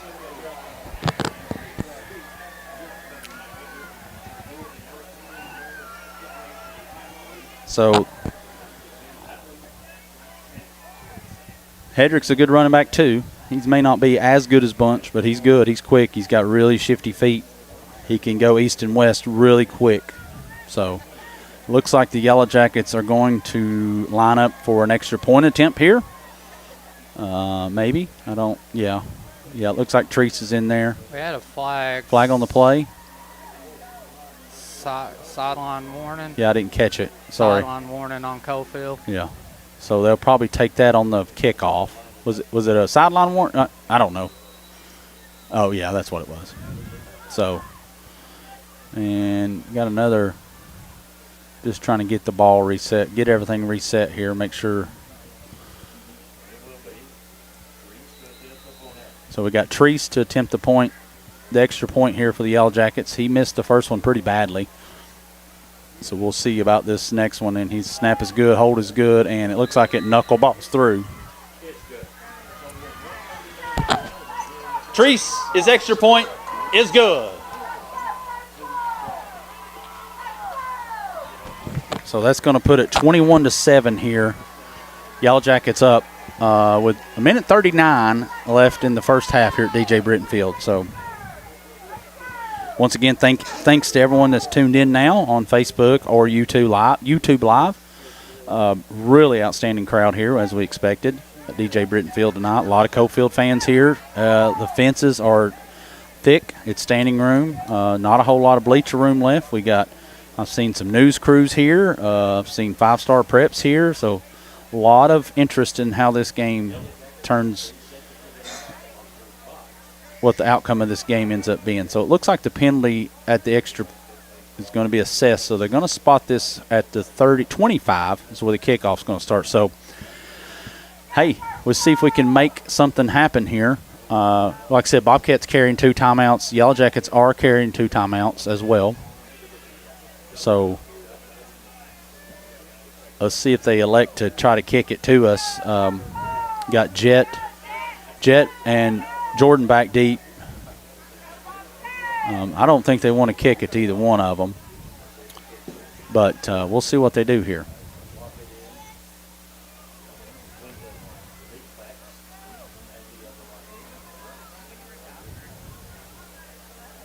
They're waiting on the officials to blow the whistle, I believe. At least Treese is anyway. There it is. There's the whistle, the go-ahead. And Treese is going to punch this, and it's probably going to go out of bounds over there. No, it took a knuckleball right into Jordan's hands.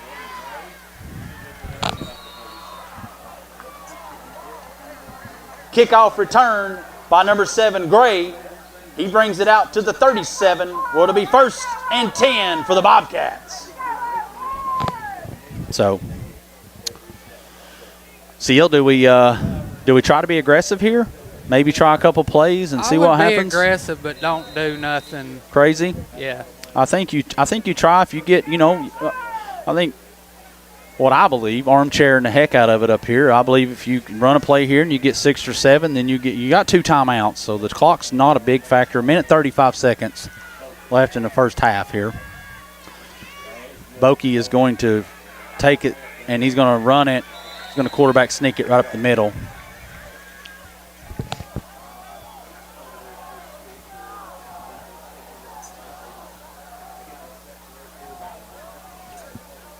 Number 6, Bokey on the carry for the Bobcats.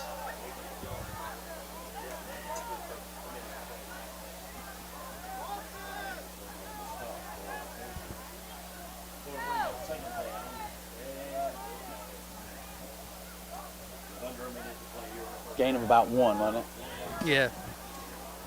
I don't know if Bokey got his bell rung right there or what. He's definitely getting talked to over here on the sideline. That was he got turned sideways, and one of the Coalfield kids come in there and hit him. It looked like a clean shot, but direct snap to Jet here. And I think we're just content to run the clock out here unless Coalfield decides they want to call timeout. Jet on the carry for the Bobcats. Gain of 1 brings up 3rd and 8. So I think both teams are kind of content here. We got 20. Yeah, the Bobcats can run it out here. Play clock's at 23. Game clock's at 15. So I think we're both content here to go into halftime and talk about this game.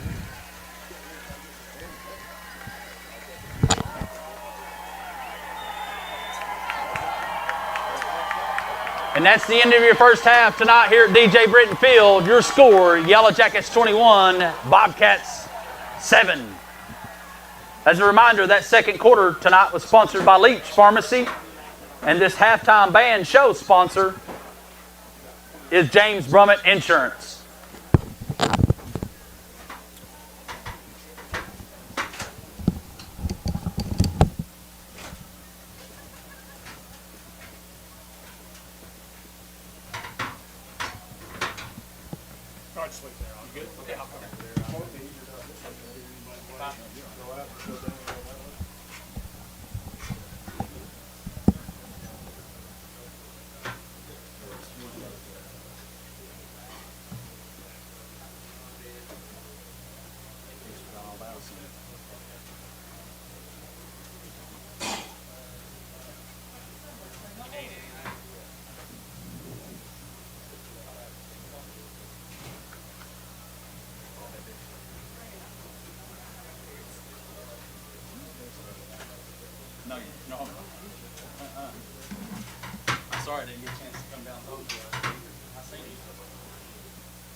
Well, you got the dub last night at the table, right?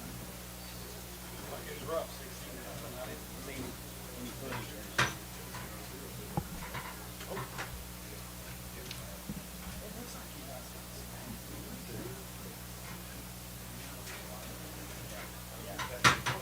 You got playing, right? With the Pennsylvania kid. Yeah, they were ladies. Yeah, when it's like it was like stupid. I didn't play. But that's like we had 4 freshmen and seniors. Oh gosh. Oh. Well, you know, we were calling them last week, and I said, I don't have any doubts you guys want to get it straightened out.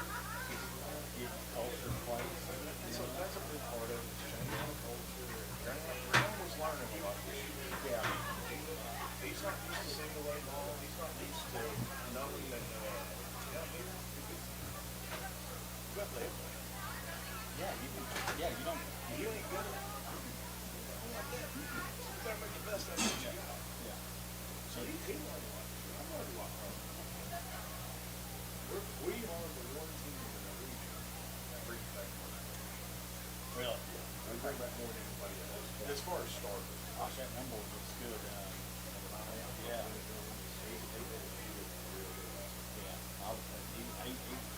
That one run you guys had down here, he drove jet in the end zone. He don't have great numbers. But in Louisiana, oh, really?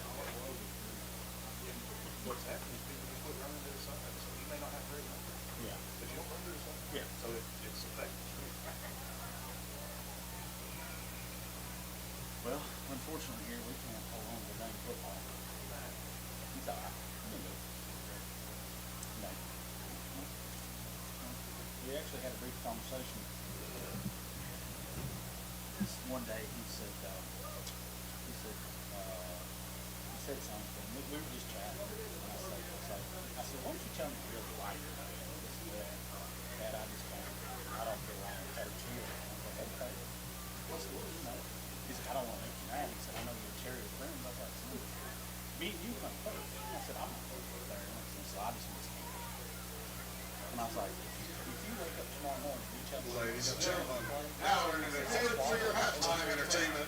Your Oliver Springs High School Bobcat Marching Band. So he's a teacher. Band is under the direction of Tim Michaels and JTX.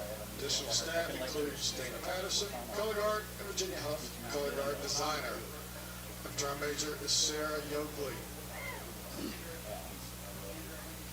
Band officers are Troy Dias, Cody Smith, Parachute Captain Leah James, Gage Perry. Guard Captain is Elizabeth B. Before we begin our halftime performance tonight, we'd like to take just a moment to recognize once again our senior band members. In Norse legend, only the bravest, strongest, and most honorable warriors earn their place in Valhalla, a hall reserved for heroes whose stories never fade. Tonight, we celebrate 4 such warriors in our marching band: Elizabeth B., Troy Dias, Cody Smith, and Sarah Yoakley. From their first steps onto the field to their final performances this season, these seniors have helped shape the legacy that will be talked about for years to come. For years, they have marched with purpose, led with courage, and put their hearts into every performance. In their time on the field, they achieved what most programs only dream of. They have remained undefeated in class, conquering every challenge before them. They have earned multiple grand champion titles, most recently a unique victory at the Alcoa Marching Invitational, a triumph worthy of recognition and celebration. But it is not the trophies that define their worth. It is their character, their passion, and their humility that have set them apart as true guardians of our tradition. In every rehearsal and every performance under the lights, they have stood as pillars of strength, lifting their fellow band members, guiding with respect, and leading from the front. Their journey has strengthened and elevated the legacy of this band, leaving a lasting mark that will inspire every marcher who follows long after their final note. Like the greatest Viking heroes, they leave behind the path of future generations to follow. Footsteps etched into every heart to this program. As they prepare to lay down their number and pass the baton to those who remain, rather than not the farewells, but the celebration. Their names will forever be spoken in the halls of Valhalla. They legends and their story, our story, will live on. Thank you, seniors, for leading us in the spirit of true warriors. And now, ladies and gentlemen, your grand champion. I didn't tell you guys, but obviously we got the Bobcat band out here, but I've got a special guest up here. Coach Buster Brown wanted to come up and chat. We didn't get a chance to talk, Coach, after the game the other night. You guys are so jacked up winning, and so tell the fans that are watching just what's on the line for you guys tomorrow. Well, our kids have worked real hard. We set a goal every year to win the single A championship, and that's where we're headed to tomorrow. We have the table set for us. Fully expected Coalfield to be in that game, but Midway went over there and beat them. Credit to them. So we get to avenge the only 1A loss we've had this year. Yeah. Probably the worst game we've played in 4 years since I've been back at the middle school. I don't know if that's your worst game, but I'm not going to say it wasn't, but I know it was mine and CL's first game we ever live streamed for TTSN football, and it was I'll remember that one till they buried me, put dirt on me, but it was rough. It was rough. You know, we watched a lot of fumbles that day by several Bobcat players, and I think as well as your coaching staff and your players know, you guys just kind of handed them a check and walked out of the stadium and let them do what they wanted to do. So we did. The kids, I think the kids understood that day what we expected from them and what they were capable of, and they knew after practicing that next week, they understood how to hang on to the football. They understood how to tackle a little bit better, and they had a new attitude. And I don't have to tell you that because they can prove it. We beat Harriman the next week 16-0. We go win 6 in a row and got exceedingly better, including a win over Coalfield, who has ruled this classification, and I know what that meant to this community. But the semifinal win over Sunbright, that team had athletes everywhere. Yes. They were good. Yes, when they got off the bus down here that day, I was like, okay, this is not what I'm typical seeing of a Tiger team. I don't know that I'd ever seen them play middle school, but shoot, there was a couple of them that looked like they should be suiting up on Friday nights. So that bodes well for the Sunbright community down the road if those young men keep playing football. Absolutely. But you're able to handle business there, getting the win. And was it tomorrow? We're going to, after the band here, we're going to announce your team, and I guess you guys are going to come out. But for the fans that are listening at home or watching at home, we would love – we're not going to live stream tomorrow. They're not going to let us, but we tried.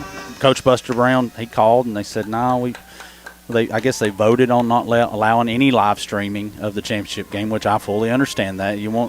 We always encourage everyone to get out here because the atmosphere is what you buy.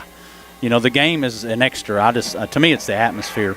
Right. But you guys are playing for the 2025 Class A Area 2 Championship tomorrow against Midway, 12 o'clock at Campbell County High School in Jacksboro. Yes. So, as far as middle school goes, our league has 30 teams and 3 classifications. There's a lot of people in Tennessee that don't have what we have in middle school. They don't go outside their conference. Mm-hmm. They do a fantastic job of the playoffs. And the atmosphere tomorrow, go all the way back to 2007. Coach Green was the head coach of the middle school. That 8th grade bunch that won that year, that was played at Jacksboro Middle School, but it was full to the gills. We were in the 2A classification then, beat a good Cherokee team that had beat us during the regular season 22-0. I still say this championship game, no matter where it is the best atmosphere for middle school football that you will find anywhere in East Tennessee. Yeah. And they have it up there because nobody else bids for it. They put out bids for it, but they do the 1A, 2A, and 3A, do all district awards. It just a fantastic atmosphere for the kids, and I'm glad that we get to experience it tomorrow and hope that we're going to save the empty seat on the bus in the front is going to be for the trophy. Yes, sir. Credit to Midway for getting there. Nobody expected them to. They finished 3rd in their district. They are a good football team with weapons. They're young.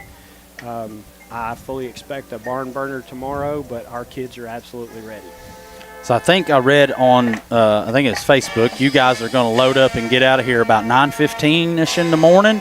And they got a route. They've established a route. So if any of you Bobcat fans are listening, like to come out and just show your support, line the streets, throw some purple up.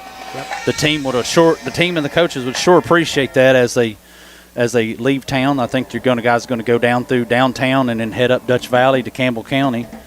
So that'll be a cool experience for the kids. I know you, like I said, the middle school, you guys, you and Larry Green and Coach Harper, you guys have had success for years, for the last 10 or 12, 15 years. So yes.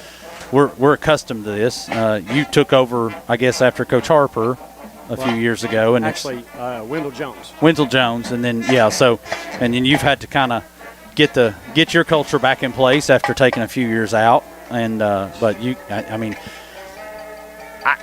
I love high school football. I love football in general, but I do know what the middle school program means to a high school. And, I learned that years ago.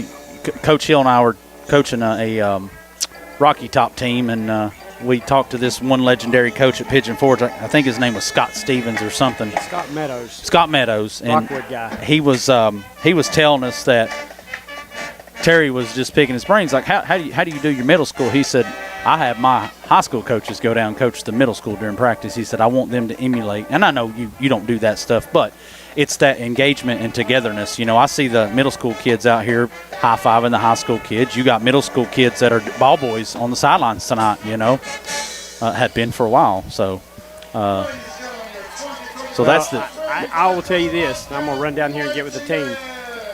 The number one goal of our program is to be the feeder program for Oliver Springs High School. We're supposed to send as many prepared football players as we can. Yeah. And that's what we're doing. Yep. And we're also going to teach them how to win. So hopefully we'll get a big win. I hope everybody comes out and yes. sees a good football game. We're gonna keep letting everybody know to come out tomorrow, and we're gonna get an interview of you tomorrow anyway. Okay. Sounds good to me. Thank you, Coach. Thank you.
Make it somewhere? Popcorn. Got me a little popcorn. I seen Coach Brown hustling up the bleachers. I was headed to the wrestling, and I was like, well, I'm stuck here. Thank you, Spurrier, for joining us. Thank you, Coach Spurrier.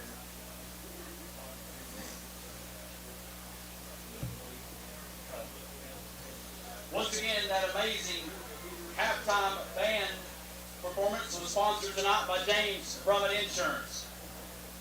Bobcat fans, at this time, I'd like to direct your attention to the south end zone. We would like to recognize our 2025 Upper Springs Middle School Bobcat football team.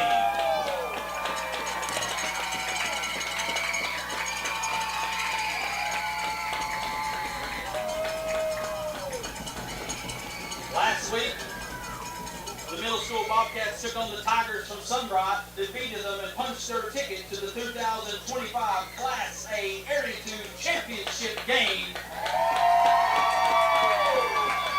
They will be playing the Midway Green Waves tomorrow, 12 o'clock at Campbell County High School in Jacksboro.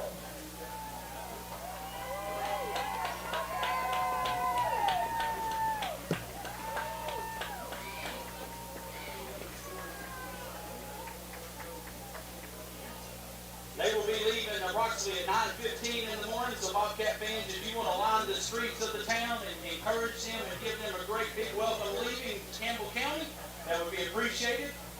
Once again, let's give another big round of applause for your 2025 Upper Springs Middle School Bobcat football team.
What is it? Oh, okay. So here we go, second half. Thanks to Coach Buster Brown for coming up and doing a quick halftime interview with us and letting us know got a big game tomorrow, middle school, for the championship, for Area 2 championship. So we got Gray and Jet. Back deep to receive for your Bobcats, number 7, Gray, and number 3, Jet. Set to kick off for the Yellow Jackets, number 4, Treese.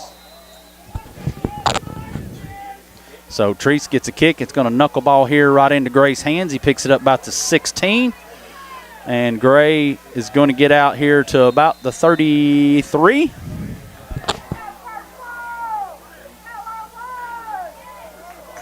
Jordan Gray on the kickoff return for the Bobcats.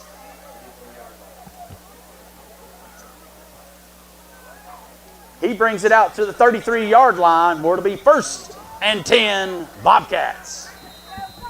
So I think we got to get something here, CL. I don't know if we got to get something, but I'd just like to see him come out and make a big opening statement. yeah.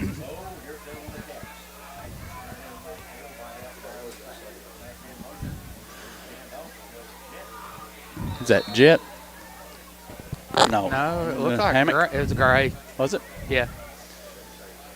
Number 7, Gray on the carry for the Bobcats. Tackled by number 19, Ritter of the Yellow Jackets. Gain of 2, 2nd and 8.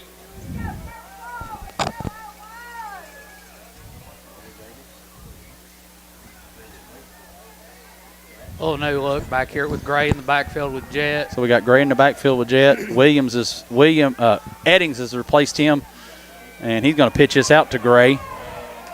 And Gray is met by number 6 here. Gray's run out of bounds about the 39.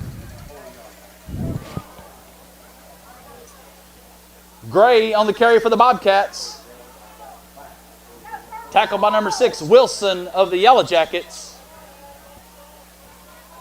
Brings up 3rd and 5 for the Bobcats. It'll be 3rd and short 5 at the 39 for the Bobcats here. So Gray is going to hand this off to Jet, and Jet is going to get bottled up there. He's going to be a little short.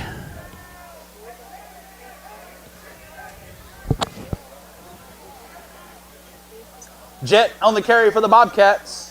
Met by a host of Yellow Jackets. It's going to be close. It's going to be really close. Mr. Official White Hat comes in. He's going to want to talk about it. Yep. It'll be a Windrock shooting range Bobcat. No, did he call a first down? I thought he called a first down. Windrock shooting range Bobcat first down. I didn't see the chains move. I'd seen him do the hand. So, sorry, I tried to call it there. I wanted to make sure I didn't stumble over my feet again. 1st and 10 for the Bobcats there. That was close. Jet was right there. So, going to hand this off to Jet, and he is tackled by Hedrick, it looks like.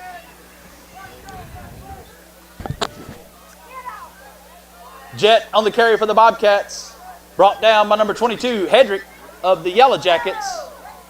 Gain of about 5, 2nd and 5 for the Bobcats at their own 48-yard line.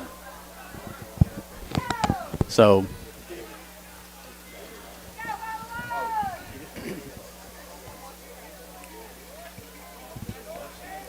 Bobcats got the ball here. Bokey's in the shotgun. And he's going to fake it. He's got Sieber out there, and Sieber catches it, slips down. He's going to be a little bit short of the first down. They marked him way short of that first down. Yeah. Bokey's pass is complete to number 21, Sieber. Brings up 3rd and 2 for the Bobcats.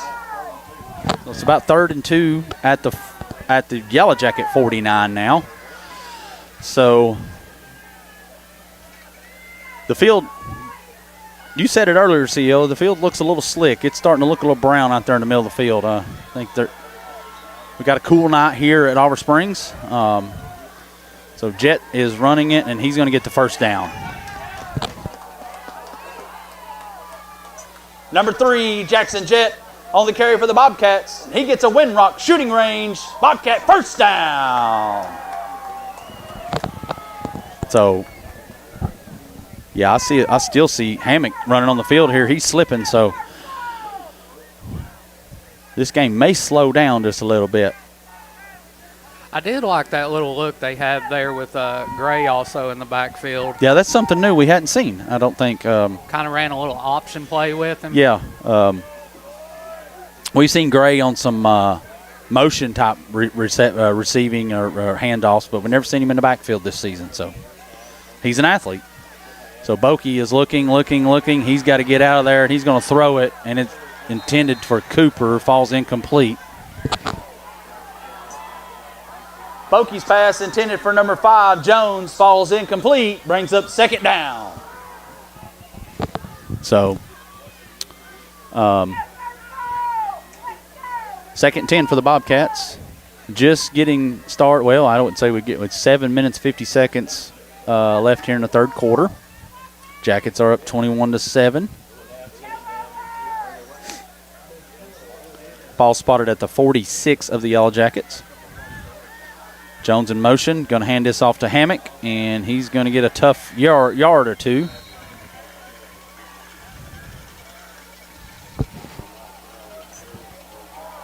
Hammock on the carry for the Bobcats. Gain of 2 brings up 3rd and 8 for the Bobcats.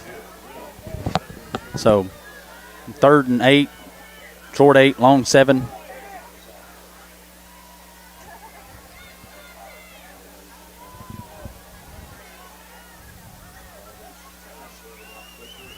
Swing this out here, and it's going to fall short. Looks like Bokey's kind of slipped out of his hands. Bokey's pass intended for Jett falls incomplete. Brings up 4th down for the Bobcats. So looks like we are going, Coach Harper runs the punt team out here. Maybe we're playing a little bit of a field position game. Or, CL, maybe we fake it. We had a really good fake a few weeks ago. I don't know. I don't know if this is the opportunity to do that or not.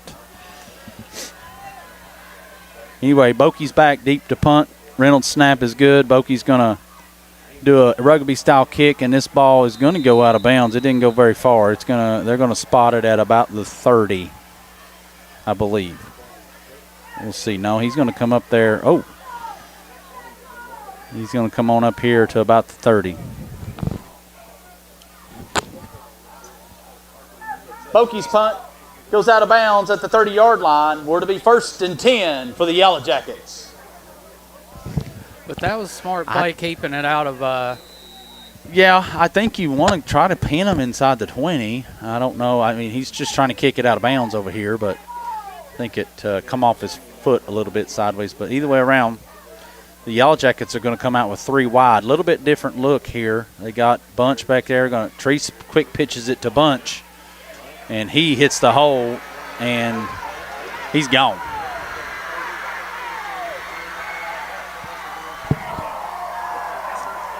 Number 1, Bunch on the carry, and he's in for the Yellow Jacket touchdown. Yeah, that was just let him get to full speed and make stuff happen. That was quick.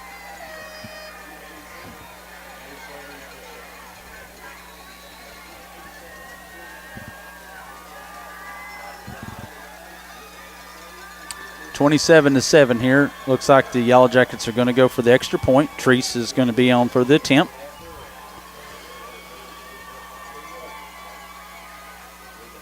I think in hindsight, CL, you probably just go for that 4th down there. I don't know, but either way around.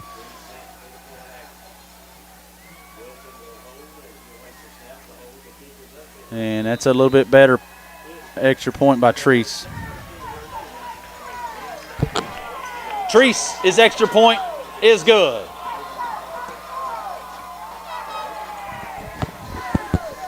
At this point, Mitch, I mean, halfway through the third quarter, like, we got to score. I mean, there's every really drive, no options. Every drive's got to count now. Every drive has to count. It has to count for something, whether you either flip the field dramatically. And I think that's what we tried to do right there. Coach Harper and his coaching staff, they tried to flip the field there. And the ball, Bokey's punt ended up coming off his foot a little bit weird, and it ended up going out of bounds at the 30. And then the credit to the Yellow Jackets, they come out and a little bit different offensive set that they've not been in the first half, and they just quick pitch it out there to Jaden Bunch, and he shows you why. He's a very good athlete.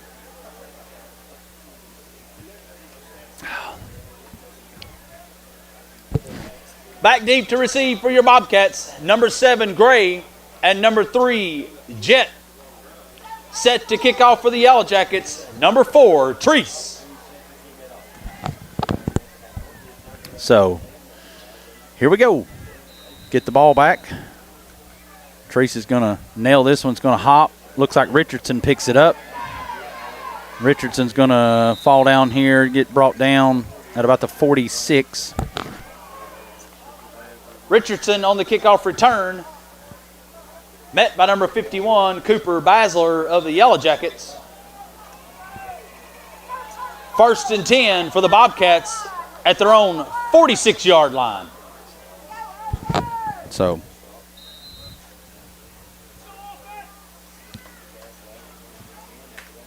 but anything can happen. They just need to we don't need any turnovers anymore. We can't have any more of those this game. So it looks like Jet's in here in a Wildcat type package. Jet's going to take this, and he's got some blockers over there, and they just penetrate. Jet on the carry for the Bobcats. Met first by number 23, Lively of the Yellow Jackets.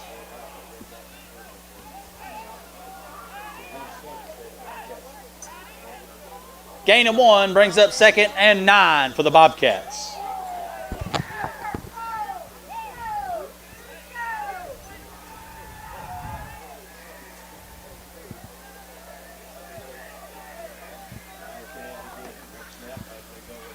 Jet's on the direct snap, and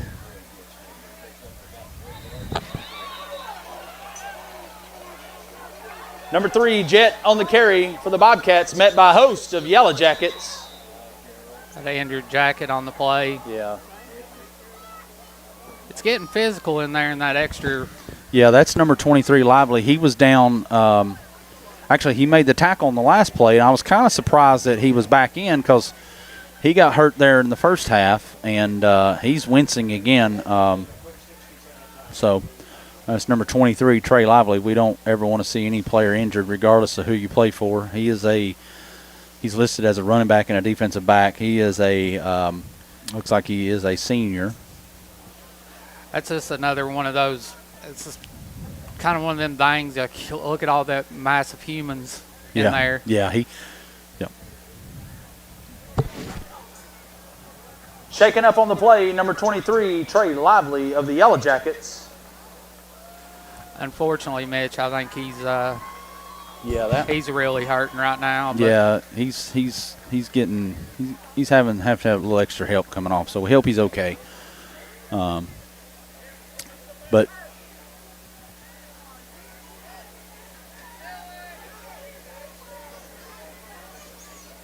so after the run by Jet, the ball is spotted at the 49, and we got to get to the 44. So it's about 3rd and 5 for the Bobcats here.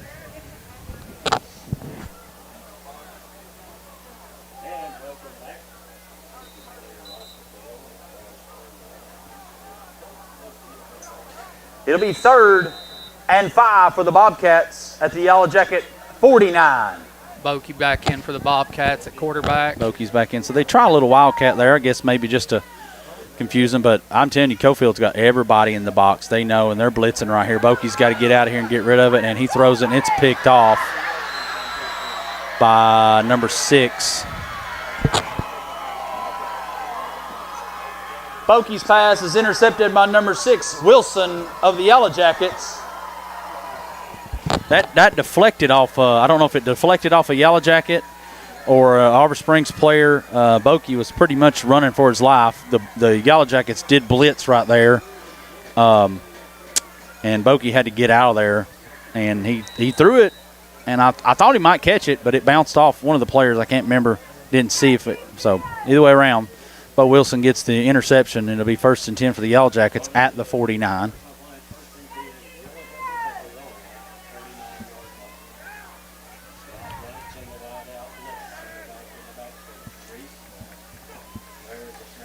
Treese on the inside handoff to Hedrick, and this young man is quick too. And he's gone.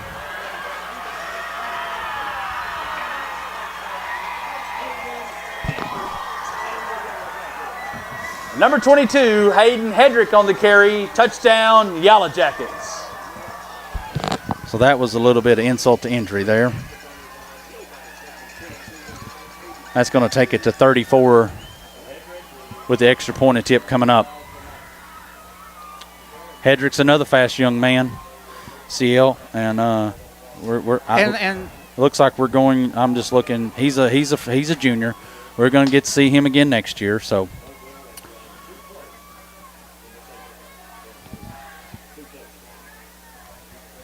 So Treese in here on the extra point attempt for the Yellow Jackets. And we got a flag back here in the end zone. Delay a game against the Yellow Jackets. Flag on the play, delay a game against the Yellow Jackets. So that'll back them up 5, and it'll make the extra point attempt from the 8 now. And this might be a little bit tricky. Treese he's put it through a couple times, but it's been questionable. Now he's going to have to make a third. Nope, that one's not. That didn't even come off good. Yellow Jacket extra point is no good. So we got 5 minutes, 20 seconds left in the third quarter here at DJ Brittain Field. Yellow Jackets have come out after halftime and scored 2 quick touchdowns on us. We threw an interception there and gave them the ball back on that last one. We talked about it, CEO. We couldn't have any more turnovers tonight. Turnovers in a game like this is key. So, but once again, thanks everyone for tuning in tonight and all season long. We appreciate the support. We hope you've enjoyed the content. This will be our last game, our last live streaming game of football. We'll start basketball in a few weeks and live stream those, and mostly home games. But I've had a great time. I know CL has. But we don't plan on. We're not going to do any playoff games. I looked it up yesterday or the day before. It's about $400, and you got to have permission from TSSAA and the host community. It's looking like right now we're going to go on the first. We're going to be on the road for the rest of the season, pretty much, regardless of what happens. So Hedrick's Treese lines this one up, and he's going to hit Hammock, and Hammock's going to bobble it around here. He's going to pick it up about the 22, and he's just going to get what he can get.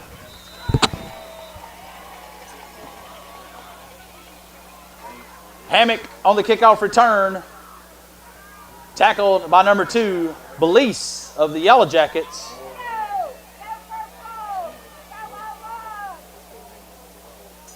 First and 10 for the Bobcats at their own 26-yard line.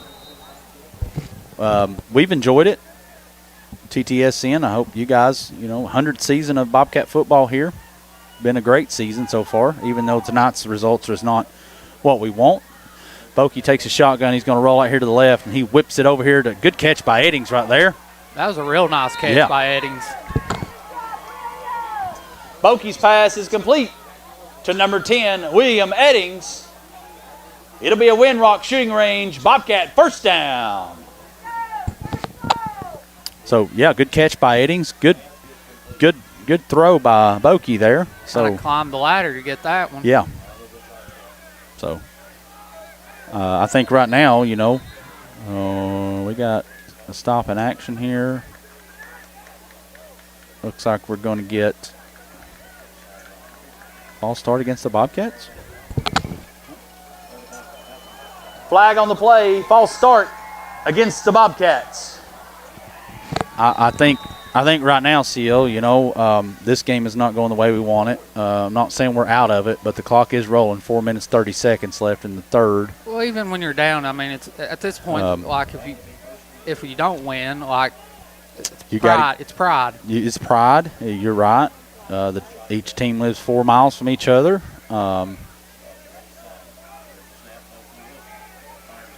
Bokey fires this over here to Gray. Gray is going to do a little bit of shifting.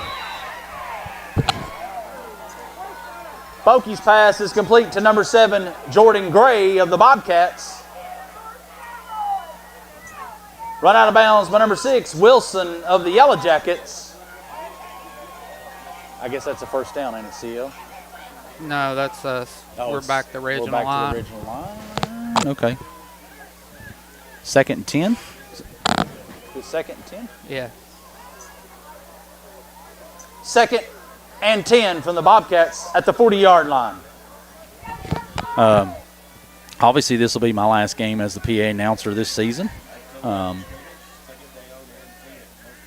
then we'll get ready for basketball. There's Jet on the handoff. He's met, looks like, by number 52. Jet on the carry for the Bobcats. Met first by number 52, Eli Carroll of the Yellow Jackets. Loss of 1 brings up 3rd and 11 for the Bobcats.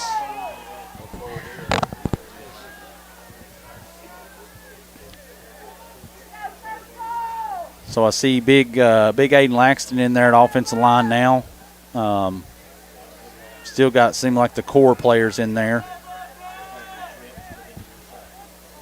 So we got trips over here to the short side. Looks like Coach Harper wants a timeout. Timeout, Bobcats. Tonight's timeout sponsor is Melrose Title Company. Your third quarter sponsor tonight is Country's Produce.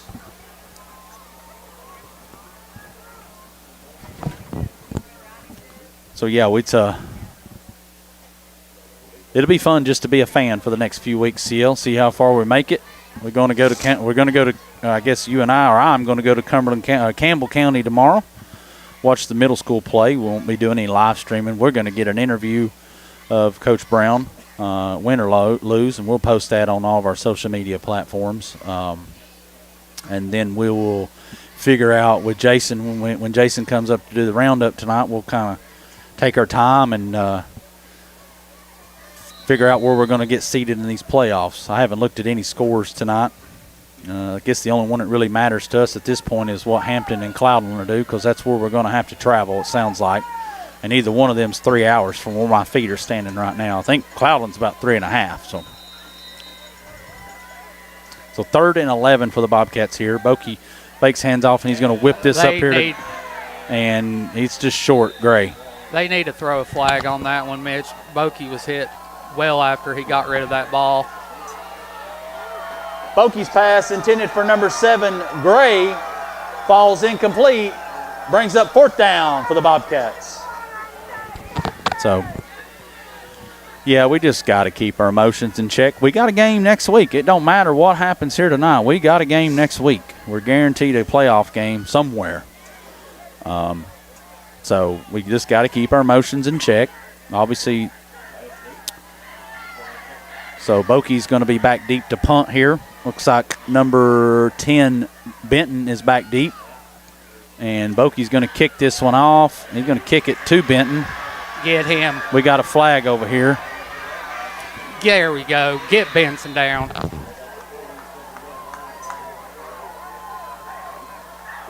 Punt returned by number 10, Benton. There is a flag on the play. And we got more flags. We got more flags. We just got to. Yeah, I think Bunch was over there. He was tied up with Jordan.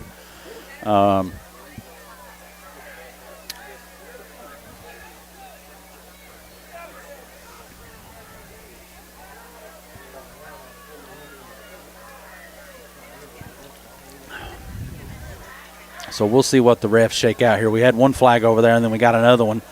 We got one flag sitting on about the 44, and we got another flag sitting on about the 49. So this feels like this could be offsetting. I don't know. We'll see. but we're carrying 3 minutes 9 seconds left in the third quarter. Yellow Jackets are up 34-7.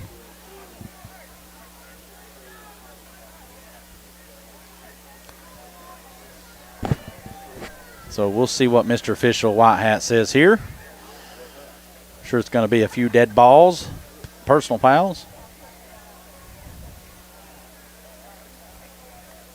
I think it's critical that both coaches get their teams back, get the motions back under check, because neither team wants any player ejected tonight. Coalfield still got, they're going to host the first round. Holding against the Auburn Springs, that's declined. And then you're going to have a dead ball, unsportsmanlike, against the Bobcats. So they're both. Are you surprised? Holding against the Bobcats is declined. Dead ball, unsportsmanlike conduct against the Bobcats. I don't know. I didn't see what was going on with Bunch and Gray. I just seen Bunch standing over him. And then, obviously, there's probably... You said the key right there, standing over him. Yeah, I was watching Benton on the punt return, so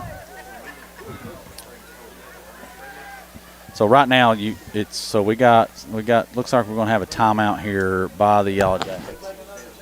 Timeout, Yellow Jackets. Tonight's timeout sponsor is Melrose Title Company, and your third quarter sponsor tonight is Country's Produce.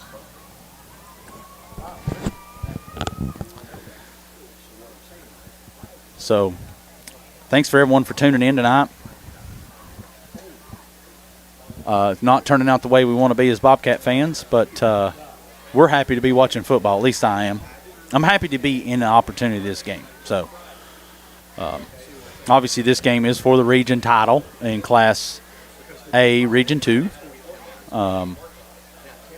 And more importantly, the winner of this game is going to get a home game next week. And then if we lose, it's going to bump us to third in the region, and we got to travel, and it moves Midway to second because Midway wins the tiebreaker against us because we dropped that game a few weeks ago, which we knew at that time that was a pretty tough loss for us. So after the timeout here, the Yellow Jacket timeout, it's going to be 1st and 10 at the Bobcat 39 for the Yellow Jackets.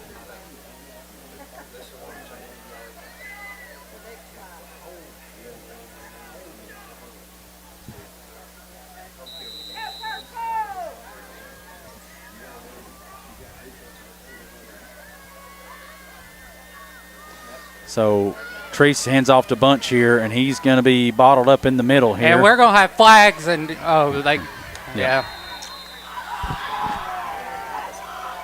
Bunch on the carry for the Yellow Jackets, met by a host of Bobcats. There is a flag on the play. So we got more flags, more mustard on the lettuce tonight.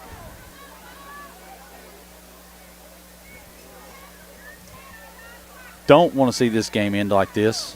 As much as we don't like each other tonight, we don't want to play this kind of game. We don't want to be involved in this kind of game. But holding against the Yellow Jackets. Holding against the Yellow Jackets. So that's going to move it back 5 from the spot there. 1, 2, 3. So it's going to, actually they're going to move it back. So it's going to be spotted at the 45, or to be 1st and about 16.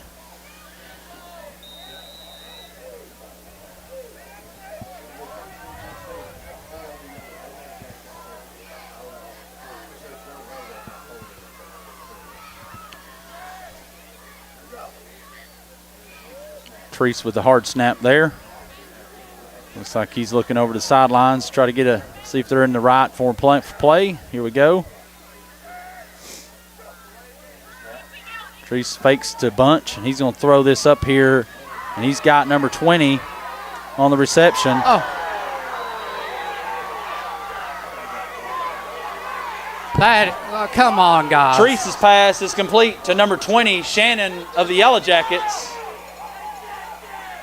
Yeah, they've got another flag here. I think Bunch is going to get called for a legal hit. It's only.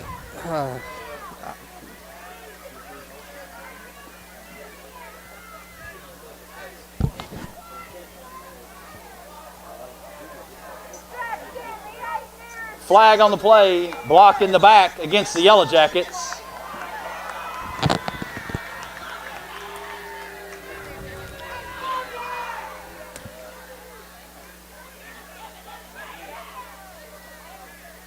So that's going to bring it back again.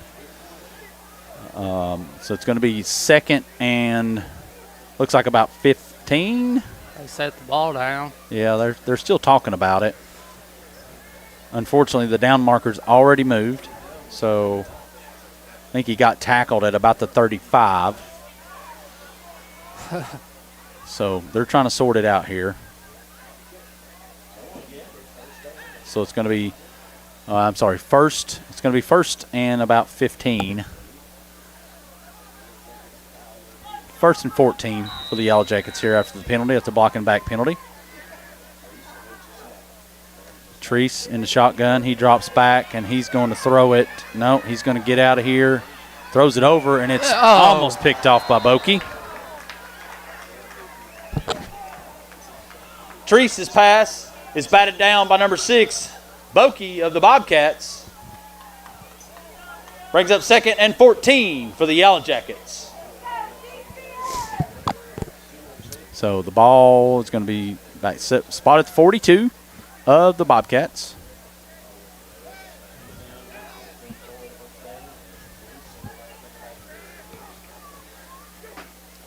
Treese is going to come back. He's going to take it. He hands it off. A delayed handoff here to Hedrick. And we've seen how quick that young man can be. Oh, there we go. Nice. That's a way to get him down.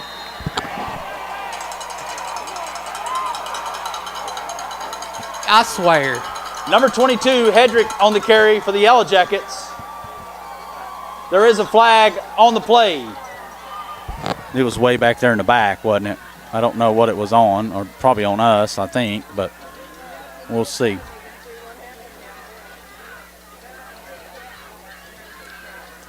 We probably just need to get this game over with. There's going to be too many emotions going on.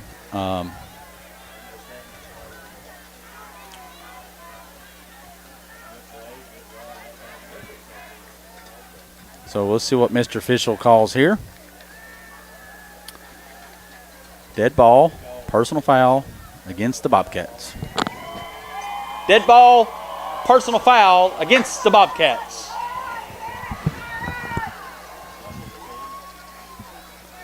So 1 minute, 56 seconds left in the third quarter. It's going to be first and goal for the Yellow Jackets at the 9. Or the 10. It's close to 9 or 10. So Burgess in motion, and they're going to get a false start penalty. Flag on the play. False start against the Yellow Jackets.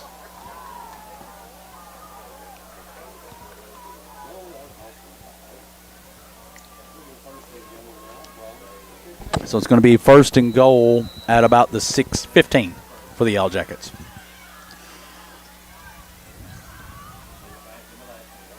So Treese in shotgun. Hedrick shifts over to his left. And here comes 24. That is Garmin in motion. Treese hands it off to Hedrick, and he is going to walk into the end zone. Number 22, Hedrick on the carry. Touchdown, Yellow Jackets.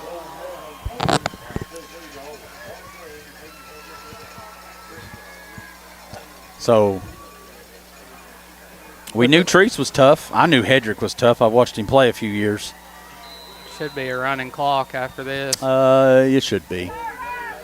It might be the best thing. I think it will be. With the emotions and everything here, I'm doing my best to keep mine in check, but I just get tired of the one-sided personal foul penalties. Kick is up. Treese's kick is up, and it's good. Treese, extra point is good.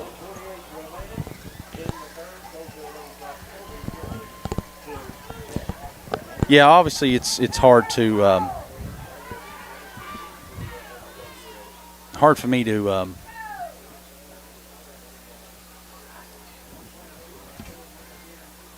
It's we probably should just shut up. yeah, maybe. Yeah. Well, just take a deep breath and shake the emotions off, because we still got a game. We still got another quarter of football to call, and I'm not an official. I'm not on the field. I just know the young men on both sides of the ball are playing in a very emotional game. This game's never not been emotional. And everybody knows that coming in. So so the refs, I don't know. We got up here in the press box, we got a couple of TSSAA officials observing everything, and they're just watching. They're taking notes. But you also got to know the emotions are going to be high, and you just kind of got to keep it. Well, yeah, I'm sure emotions are high tonight at Alcoa and Anderson County. Those things. Emotions get high in these rivalry games. So everywhere you go, just got to be disciplined and have some integrity to you. So Treese kicks this, and it's going to be covered up by Richardson at about the 38-yard line.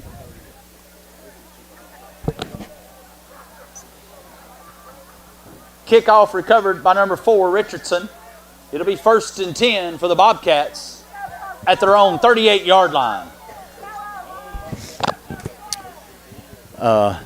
Nice, cool night here tonight. We knew that was coming. Thomas is doing excellent work up there on the camera up top. Young man hadn't even come down since he got up there about 6:30. So thank you, Thomas. And here is Hammock is going to be tackled by somebody.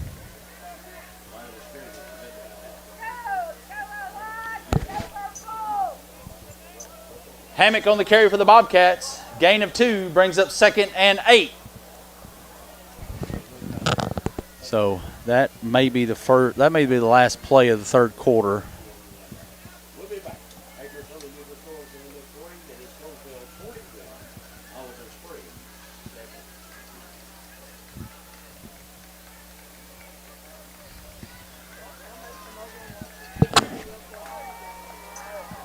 And that's going to be in your third quarter tonight. Your score, Jackets 41, Bobcats 7.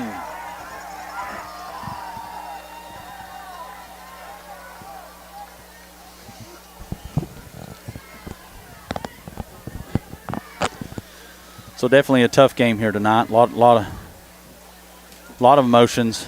And we knew, we talked pregame up here. Oh, I didn't say pregame. We always have a few guys that come up here and talk to Seal and I while we're setting up everything. Jed and Bokey's dad, they would come up here and we just talk football and we tell jokes and stuff. And we knew it was going to be a tough game. We knew we couldn't have any mistakes, so we had to. I don't know if we didn't need to be mistake-free. That's almost impossible, but we just knew it would be a tough game. And it was. It was for the first half, it was pretty physical. And the Coalfield Yellow Jackets have pulled away here late with the feet of Hedrick mainly. I think Hedrick's probably got 3 touchdowns tonight. I know he's got 2 long ones. Obviously, when you focus in on Bunch, then you got that young man Hedrick. He's quicker than a hiccup. So we're just going to take the harder way to our ultimate goal. We're going to take the harder way to the ultimate goal, which is to get to Chattanooga. It's going to be tough. We're going to be on the road from here on out. Gives me a reason to take a half day off. Yeah, we may have to take off all day on Friday if we have to go to Hampton or Cloudland. But we'll know here. I'm not going to update anything until after the game. We're just going to continue this game. Should be a running clock here, I think. I don't know for sure. It's going to be close. So Bokey's going to hand this off. No, he's going to fake pass it off, and Gray was on a different play than him. Bokey's pass intended for Gray falls incomplete.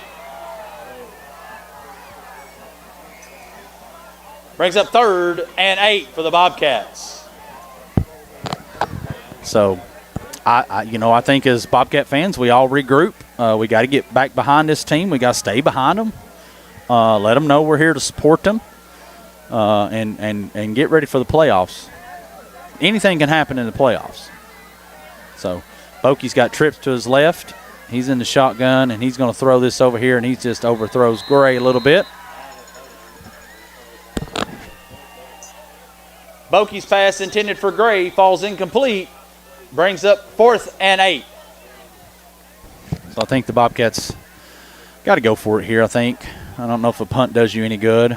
No, looks like they're going to run out some punt coverage. So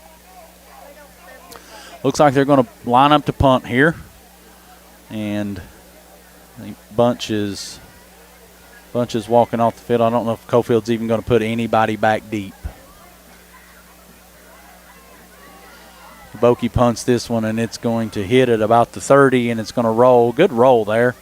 It's going to die down there about the 8.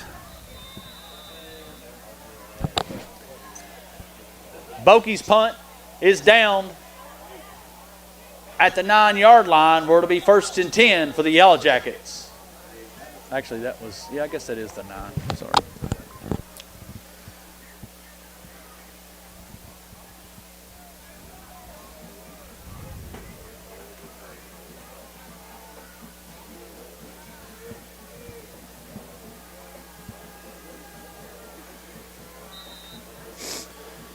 So the Yellow Jackets going to get it here, 1st and 10 from their own 9. Clock is running. 9 minutes, 45 seconds left in the game here at DJ Brittain Field. Tree still in at quarterback. He hands off to Bunch. Bunch is still spinning like a washing machine. And he's going to get out here to about the 25-yard line, where it'll be 1st and 10 for the Yellow Jackets. Bunch on the carry for the Yellow Jackets.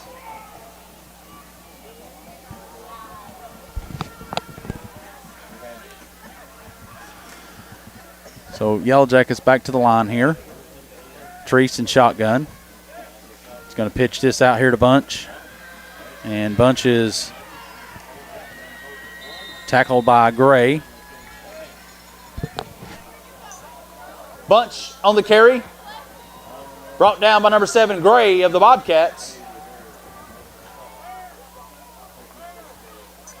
1st and 10 for the Yellow Jackets at their own 38-yard line.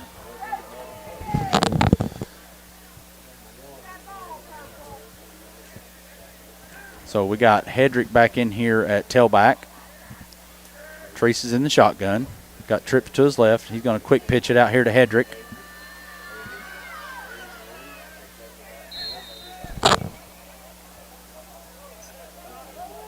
Hedrick on the carry for the Yellow Jackets. Tackled by number 79, Fletcher, and number 5, Jones of the Bobcats. 2nd and 5 for the Yellow Jackets. So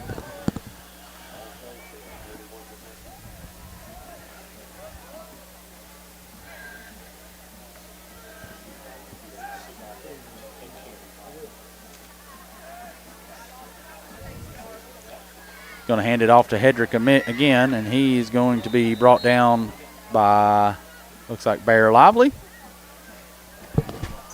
Hedrick on the carry. Tackled by number 32, Lively of the Bobcats. Brings up 3rd and 2 for the Yellow Jackets.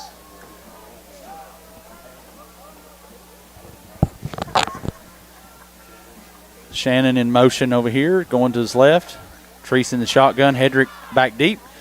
Hand off to Hedrick. He's dancing around the end zone, and he's going to get out here on the sideline. And he's going to cut back across the green.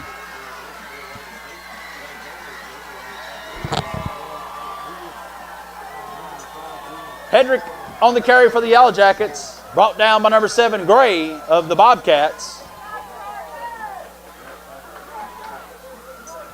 Ball spotted at the 31-yard line. 1st and 10, Yellow Jackets.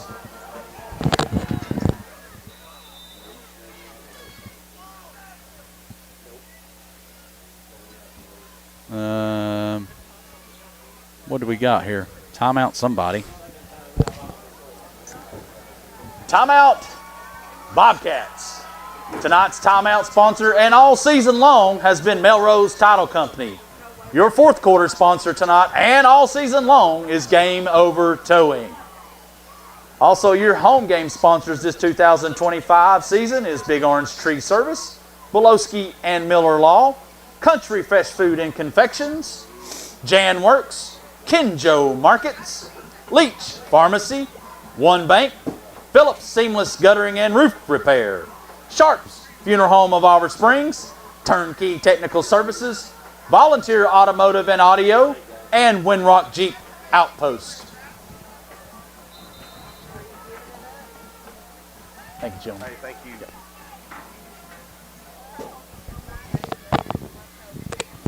Just got to get the sponsors in there. As a PA announcer, I got a couple jobs tonight, but They pay big money for it. pay big don't pay me much money.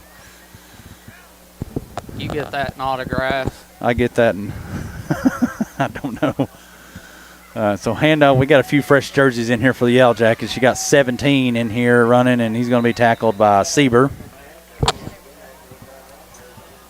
Number 17, Lane Adcock on the carry for the Yellow Jackets. Brought down by number 21, Carson Sieber of the Bobcats.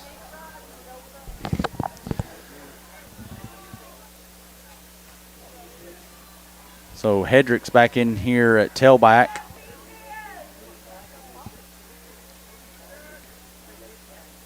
Burgess in motion. Burgess is going to take the handoff out here. And he is brought down, looks like, by Bear Lively of the Bobcats. Yep. Burgess on the carry for the Yellow Jackets. Tackled by number 32, Lively of the Bobcats. 3rd and 4 for the Yellow Jackets. So, stadium's gotten a little quiet. We've had a lot of fans head on out, get home, get warm. Hopefully they're going home to get warm and get ready to go to the middle school championship game tomorrow at Campbell County High School. Handoff to Hedrick up the middle. He's going to be tackled there by I think that's Tippins. Yeah, good call. Hedrick on the carry for the Yellow Jackets. Tackled by number 22, Tippins of the Bobcats. It'll be 1st and 10 for the Yellow Jackets at the Bobcat 21. So, looks like the Yellow Jackets are just going to kind of run it up the middle. No, they're going to hand this off over here, and he's finally tackled up. Looks like. I've seen Carson down there. It's him or William, I think. Yeah, I'm trying to catch him. No, it's Richardson. I think it's 24 on the carry. I won't call it. I think ball's on the 2 or something. Ball's going to be at the 2, be 1st and goal for the Yellow Jackets. Imagine they're going to want to punch it in here and just make the sting hurt a little bit more. Looks like 24 is on the carry, and he's going to walk in. Number 24, Garmin on the carry for the Yellow Jackets. Touchdown, Yellow Jackets. Yeah, that one's so that's going to make it 47-7 here. I think that's the first touchdown Coalfield scored in that end zone. All of them have been in the south end zone. So Treese in here for the extra point attempt. He's missed one tonight, but made the rest of them. Snap is pretty good. Kick is up, and it looks like it's through. Yes. Treese, his extra point is good.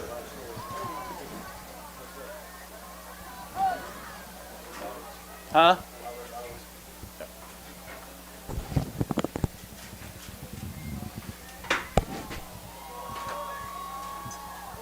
Ladies and gentlemen, would like to let you guys know that we have $1 hot dogs down there in the concession stand. Recession-free $1 hot dogs in the concession stand. Go down, grab you one as you head out tonight. You know, they always come up here and ask you to announce $1 hot dogs. But I've never once seen one of them come up. Would you all like one of those? You know, $1 hot dogs? I got $1 in my pocket. I think I always have $1 in my pocket, or at least around this community, I think we're good for it. You know, but whatever. I'm not going to give Grundy a hard time. But we'll go down there and give him a hard time. Always having $1 hot dogs. So we got Jet back deep and Jordan back deep to receive the kickoff here. 48-7. That score is right if you're just tuning in. Thanks to everyone else that's tuned in.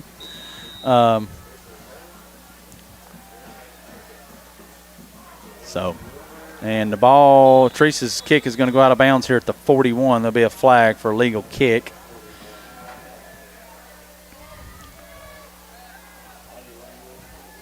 And that will be, I think they'll add 5 to it right there. It should bring it out to about the 45 or something, I think. Either that or we're going to have a discussion. Well, it's always kind of, I know if it goes past the 30, they bring it to the 35 regardless. So it's a legal kick by the Yellow Jackets. And it should be 5 yards from where it went out of bounds at that point. So, yeah, it's going to be spotted at the 46. 1st and 10 for the Bobcats at their own 46-yard line. So we got a new quarterback in here. We got Eli Richardson in here. Jets offset to his side. And, no, that's Hammock. I'm sorry, Hammock on the carry. Number 0, Hammock on the carry. Tackled by number 24, Garman of the Yellow Jackets. No gain, 2nd and 10 for the Bobcats. So, just to recap the whole season with the running clock here, 3 minutes, 20 seconds left in the game. We've had a pretty good season here. The last few games here at DJ Brittain Field have been a little tough. We dropped one to Oneida and dropped one to Midway. Won a thriller in overtime against the Tigers of Rockwood, which in hindsight, that's a big game for us because that's the difference between 3rd and 4th. Richardson on the keeper, brought down by a host of Yellow Jackets. Looking back on the season, the regular season, Seal, as we wrap it up here, that game against Rockwood is the difference between 3rd and 4th now, right? Yeah. I mean, I don't know that matters our opponent. It would be Hampton or Cloudland. That's the game I want back, that Midway game. The Midway game, you know, if we'd have won that game, we'd be in 2nd. We'd be hosting a game here next week regardless. But, yeah, that was the toughest one to swallow. All the other ones, you know, I was watching the scores today, seeing the scores today. Eagleton beat Oneida like 40-7 last night. I seen that this morning. And they won that region. So that game, that opening season game for us at Eagleton was a pretty big win. I guess Eagleton, they seem like a good football team at the, you know, and so that turned out to be a big win for us. You know, we've had some good games. We had 3 consecutive road games there. Oakdale, Wartburg, and Greenback. Handled all those games pretty well. And just been a kind of an up and down season for the Bobcats. I do expect Coach Harper to come up and give us an interview after the game. So we'll see where we're at. Richardson's back. He's going to throw this out here, and it just falls incomplete. Richardson's pass is intended for number 2. Davis falls incomplete. It'll be a turnover on downs. It'll be 1st and 10 for the Yellow Jackets. I think they will run one more play, and that'll probably much be it here tonight. Well, Napier at this point, he can just sit on it, can't he? Yeah, if he does. We'll see. But a lot of fresh jerseys. I say we'll probably see us a running play or something. A lot of clean white jerseys out there. There's several on the Bobcats. I still see some starters in here. I see Rodney Jones. I see Kyler Ellard in there. These are freshmen, ladies and gentlemen. These are players you're going to hear if CL and I continue doing this, which we plan on doing it, and God willing, those are kids that you're going to hear us call their names for the next 3 years. They've all stepped up this year, too. They have. When they've seen field time. They have. So this is number 5. He's going to be tackled by Lively and That one should do Yep. it. Number 5, Dunford on the carry for the Yellow Jackets, tackled by number 32, Lively, and number 2, Trey Davis of the Bobcats. And that's the final tonight from DJ Brittain Field. Your score, Yellow Jackets 48, Bobcats 7. We'd like to thank everyone for coming out tonight. Have a safe travel home. Also, if you take a look around, please help the band pick up any trash that's around your area and place it in a receptacle in your area, please.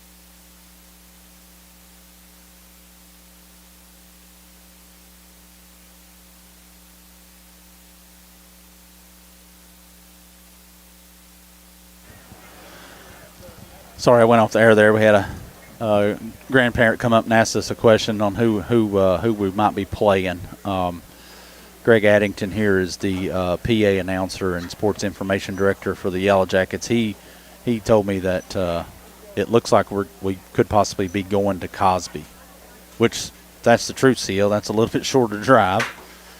You're still taking the day off? Still taking next Friday off. We're going to take a quick break here, just kind of go off the air. We're going to stay live and get our stuff together and see if Coach Biggs wants to come up and do an interview. I know he's going to come up, probably talk to. I don't know if he'll come up and talk to WCO or not, but Jason Daniels, we're definitely going to do the Bobcat Roundup with Jason. We're going to spend some extra time with him. I'm in no hurry to get out of here tonight. I'm going to miss being here. You know, we spend a lot of our time and energy here throughout the season. It kind of starts in August for all of us, and I'm going to kind of miss coming here every Friday, coming here every Thursday for middle school. Going to enjoy getting on the road and watching the Bobcats. Going to enjoy tomorrow going to Campbell County to watch the middle school team play for the championship against the Green Waves of Midway. So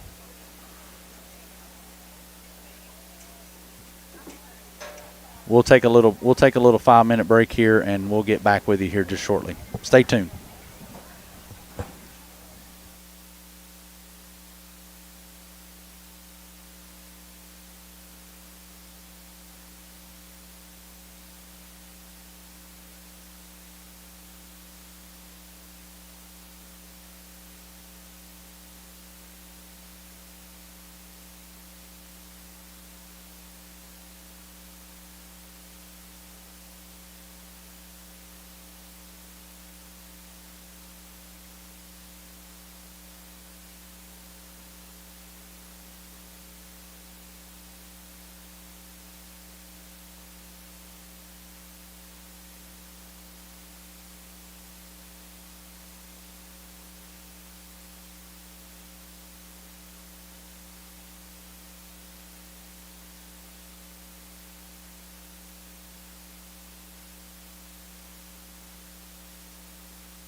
Yeah, it's fine.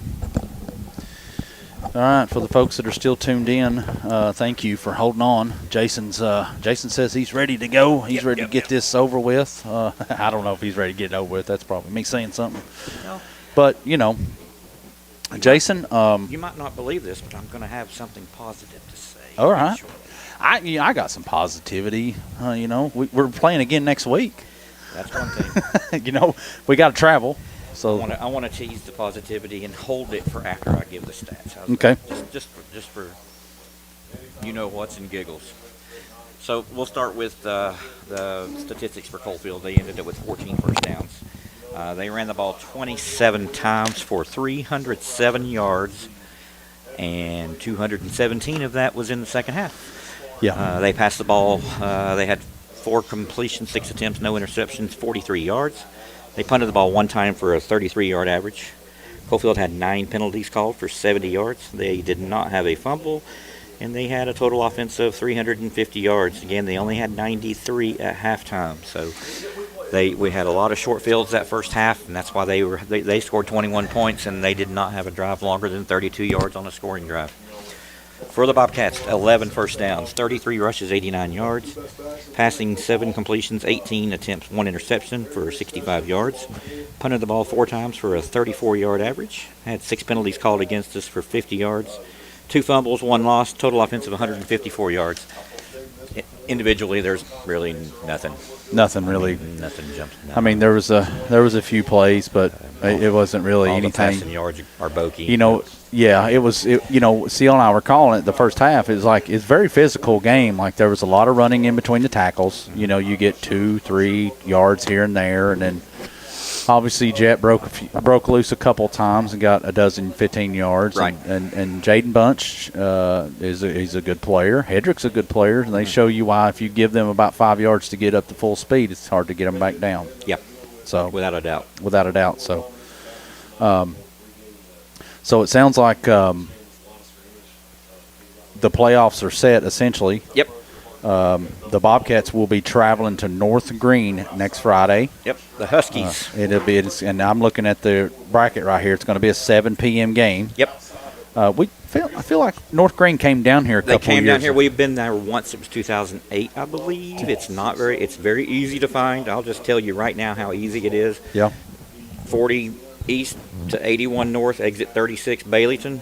Yep. Where there's a Taco Bell and a Dairy Queen on that exit. Kind of like Dairy Queen, that's how I know. You'll turn left off the exit. First road on the right is Old Baileyton Road, and you can actually see the field lights from the interstate. Okay. I mean, you'll see. The lights will be on. People that are driving up, it'll be dark. So you'll see. It's not hard to find. It's not like going to Cloudland. It's not like going to Hampton or some of those places. Yeah. It's easy to find, kind of like South Pitt, right off the interstate. Yeah. So exit 36, so it's 36 miles up 81. That's 81-40 split. So, yeah, it's a couple hours from here probably. It's 126 miles for me from Farragut, so yeah, from work. That's why I say Farragut. So here it's probably 155 maybe. Yeah, so not the result we wanted. Obviously, we would like to be playing another game here next week. But obviously it puts us in that bottom quad. Yep. With Clay County, Copper Basin, North Green, Red Bowling Springs. Look like South Pitt's going to play Red Bowling Springs. Correct. Clay County's going to play Copper Basin. I didn't get the the Region 2. That's going to be Midway. Sorry, I'm just filling out my bracket here as I go. Clay's going to play Copper Basin. Looks like Clay County's going to play Copper Basin. That's right. There's only 4 teams in that. And then let's see, the Region 1-3 Midway is going to be playing Cosby at home. Yep. So, and then Coalfield gets Cloudland at home. Mm-hmm. And Rockwood goes to Hampton. Listen, Hampton might be 9-1. And then Rockwood, yeah. But Rockwood might go up there and beat them. It's not going to be a blowout, I can tell you that. Hampton's blown everybody out except they lost their 1 game to Happy Valley, which is a 2A school, I think, 3A. I don't know. They lost to them pretty badly, but it's. Well, a couple weeks ago we talked about that the first round matchup with Region 2 and Region 1. They're like 5-35 the last 10 years. 11-35. 8 of those wins were Cloudland, 2 Oneida, 1 Unica. I definitely anticipate Coalfield beating Cloudland. Yes. I definitely anticipate Auburn Springs beating North Green. Agreed. That Midway Cosby game, I mean, Midway, granted it was the first of the season, and I'm not bashing on Midway, but Cloudland came down there, and it was a pretty tight game up to the weather delay, and so. Agreed. And then like you said, I fully anticipate Rockwood to go up and take care of business at Hampton. I wouldn't be surprised at one bit. Yeah. If they don't beat them, it's going to be close. That's not going to be a blowout. So the second round. Ask Cosby from last year. Yeah. So the second round games is based off the higher seeded team that comes out of that. Yes. So like you said, Jason, if we beat North Green and South Pitt does what they're supposed to against Red Bowling Springs, no, they will. And in 2 weeks, we're going to be standing down at South Pitt again, and I have a feeling they want to get us a little bit. Yeah, So okay, we still got to play North Green. Yeah, no, I agree. Nothing against them. No, I'm not. I don't know. Yeah, The finishing up the season, it's been tough. The finish of the season, we've dropped 3 of the last 4 or something like that. Yep. To finish up the season's kind of tough after starting 5-1. So that's always tough, And I was telling CL during the broadcast, it was not to get off topic too much, but Eagleton handled business last night against Oneida and won that region. Shocked me. Right? By how much? I mean, not shocked me that they won. Shocked me by how much. Yeah, it was like 40-7 or something like that. I was like, wow, just trying to keep up with some of the scores last night that happened. And then obviously Midway handled Wartburg, but it looks like we could. It's going to be a lot of traveling for teams. I was watching some 5-star prep stuff this week, and they were talking about the travel that these teams are going to have to make in the second round. So obviously, if Auburn Springs got to travel North Green and we get the victory like we expect, then you got a bag.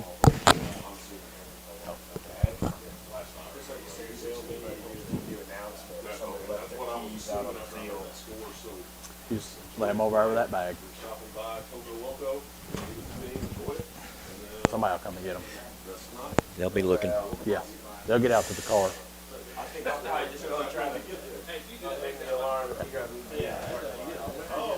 Got a bunch of people that's left some stuff behind, and people coming in and out of the press box. So, yeah, agreed. Alcoa lost tonight.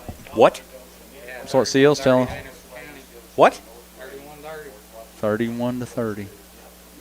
Well, I gotta eat some crow now. Do you? Yeah. I mean, is that off Coach T? Yeah. No, it ain't off Coach T. No, it's on. You got it live, don't you? Okay. No. Oh, interesting. Very. Very interesting. So Anderson County, after they kind of started the season, I didn't expect them to even hold Alcoa's jockstrap, but I guess they. No.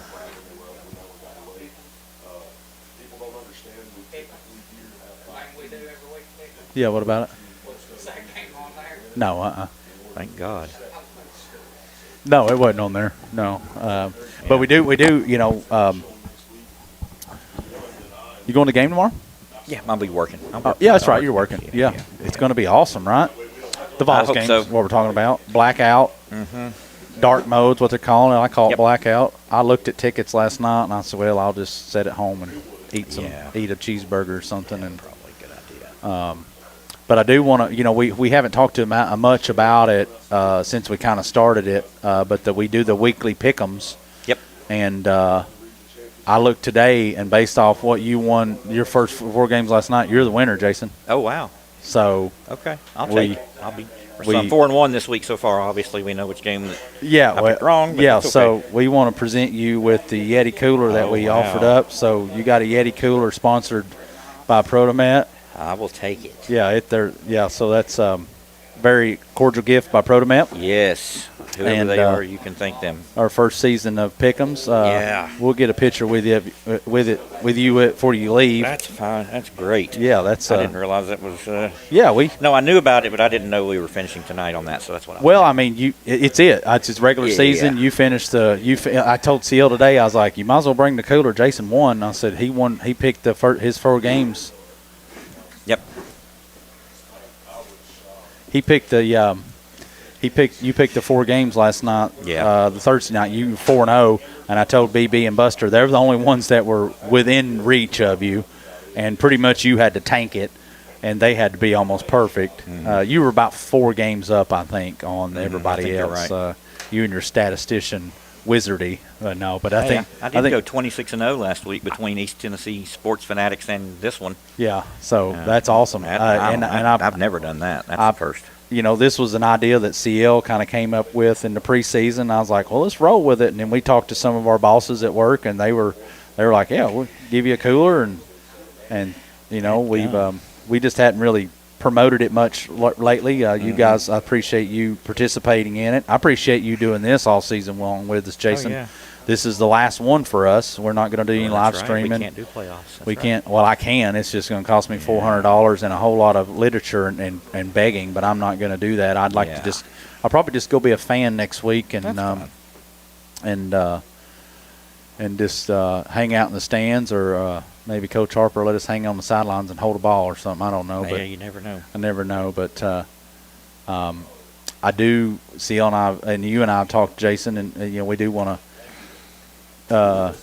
Try to, you know, we're going to do some basketball, and CL and I are, but we would like to try to figure out some way to get us a little podcast or something going where we can talk. I like just talking history of town. You know, when you brought up the theater last week, when I was listening back to our last week's show, you know, you start talking about the theater and the bowling alley and those things, and it just kind of gets, you know, I like people knowing, you know, we're all in our 40s and 50s, so we all did a little bit in this community sometime or way. We work somewhere that don't exist anymore, right?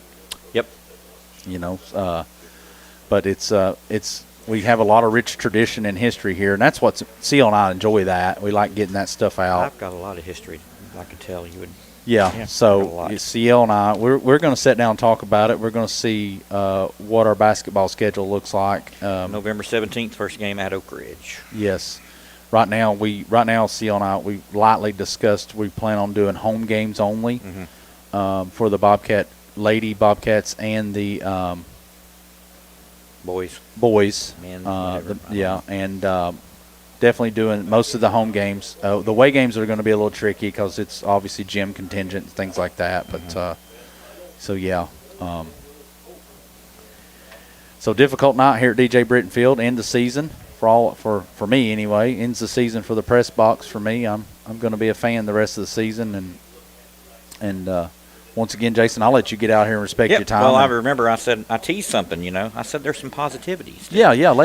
Sorry. I'll do the negative part first, because this is I mean, other than when we had some bad teams, I don't remember this, but we went 1-4 at home this year. Yeah. But we went 5-0 on the road. There's your positivity when we go on the road next week. Yep. See, positive. Thank you. That's positivity. Thank you. I needed that. I'll take that. I'll take that. 5-0 on the road this year. Yeah. And you know, that's interesting, isn't it? That is very interesting. I don't ever remember that with a winning record, being 6-4. Yeah. And being 1-4 at home. I do. Yeah. I mean, honestly, at the first of the season, if you told me we'd finished 6-4, I'd have been disappointed. And I am obviously disappointed. But I'm not disappointed in any particular thing or reason or coach. It's just, you know, we Coach Green, obviously the coaches in front of us, Coach Green and Brackett, and now Coach Biggs, they set the standard, you know, around here. 7-8 wins is kind of expected. 9 wins, 10 wins, you know, if you get that group of kids that comes through, that special group, that small school. It's been hard for us to knock that team off that come down here tonight. Been hard. I think I read something that they've won the last 8 or 9.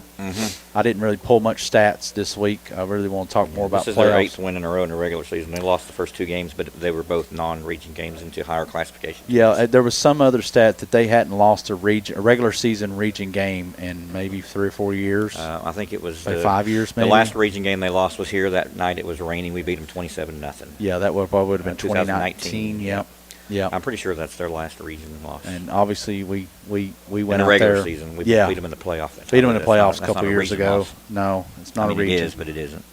It's the important loss, but it's an important win. But so Jason, thank you. We'll get in touch, and we're still going to be attending games. I plan on at least doing 2 more. But But we'll try to get something going and kind of keep this thing rolling with the I love stats. CL loves stats. We love talking about things and scenarios and history comes into play and things like that. So thanks everyone for tuning in this season. And Jason, thank you. And I'll let you get out of here and enjoy the Vols tomorrow. Okay, thanks so much. I appreciate it. Yep. Enjoy your cooler. Yes, sir. Let CL get a picture of you before you leave. Absolutely. That way we can throw it in our boss's face because he picked Coalfield tonight. That's okay. And he told CL, the only reason I picked Coalfield is because I'm trying to win the cooler. It's like, you're not going to win the cooler. Yeah, let's do it. Yeah. Let's do it. Yeah, we can. Yep.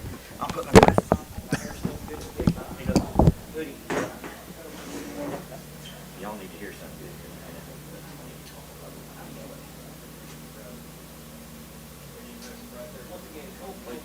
You know why I got this on to the OS? Yeah, I went down there finishing me and Aaron were trying to go to the off, even though he had seen us a million times in this field. So I threw this thing on because he was questioning. He was talking to every time I go to the box, he would get that line judge. And what was he doing down there?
Yeah, we wanted to. It looks like we got a few people still watching, and thank you for tuning in, and thanks Jason. He's gonna.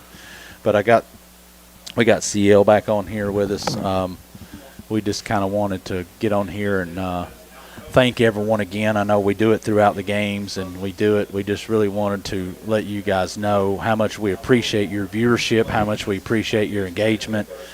You know, a lot of people come up to me and comment about the social media. I have nothing to do with it. I do the TikTok, and it's pretty damn terrible, to be honest with you. But CL does all the Facebook stuff, and he does a fantastic job at it. He gives me a hard time I come down here. He tells people he's going to start selling autographs and stuff. I don't know what that means, but anyway, so. But it was a good first year, Mitch. I really enjoyed it. I think we found our groove here towards the end. Yeah. Worked through some kinks. Again, can't describe how much we appreciate Thomas and all the work he put in. I mean, I stepped outside to get that cooler, and I froze to death, and he's been up there the whole game. Yeah, he didn't come down the whole game. Thomas, you guys, he's a middle schooler. I think he's in the 7th grade. He does the filming for the middle school team, and obviously we did the Eagleton game, and then did we come back here for the Kingston game? Is that what it was? I can't remember. Felt like we was on the road forever the first half of the year. I can't even remember now. Either way around, we got up here for the Kingston game, and it was a big game at the time, and just realized that CL and I doing the live broadcast, even in the away games, is it's just difficult to run the cameras and keep up with the plays, and I was doing a very terrible job. It wasn't on CL. He was helping me broadcast and calling the broadcast, and then Toby Russell reached out to me, text, and he goes, "Hey, my nephew Thomas would love to help," and so we brought him on after the Kingston game. I think his first game was, I think week 3, honestly. Oakdale, maybe? Yeah. I'm sorry. I'm drawing a humongous blank here. I'm trying to. I'm going to find. Just trying to find the schedule. Maybe you guys can. You know, when you do this stuff, you got tons of photos and videos on your phones and your social media devices and things like that. And just trying to find. I think it was game 3, wherever we were.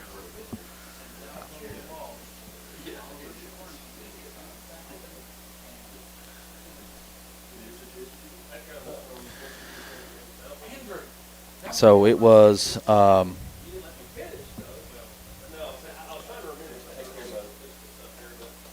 So yeah, it was after the second game, Rome County. We played Kingston, and then Thomas's first game was Oakdale.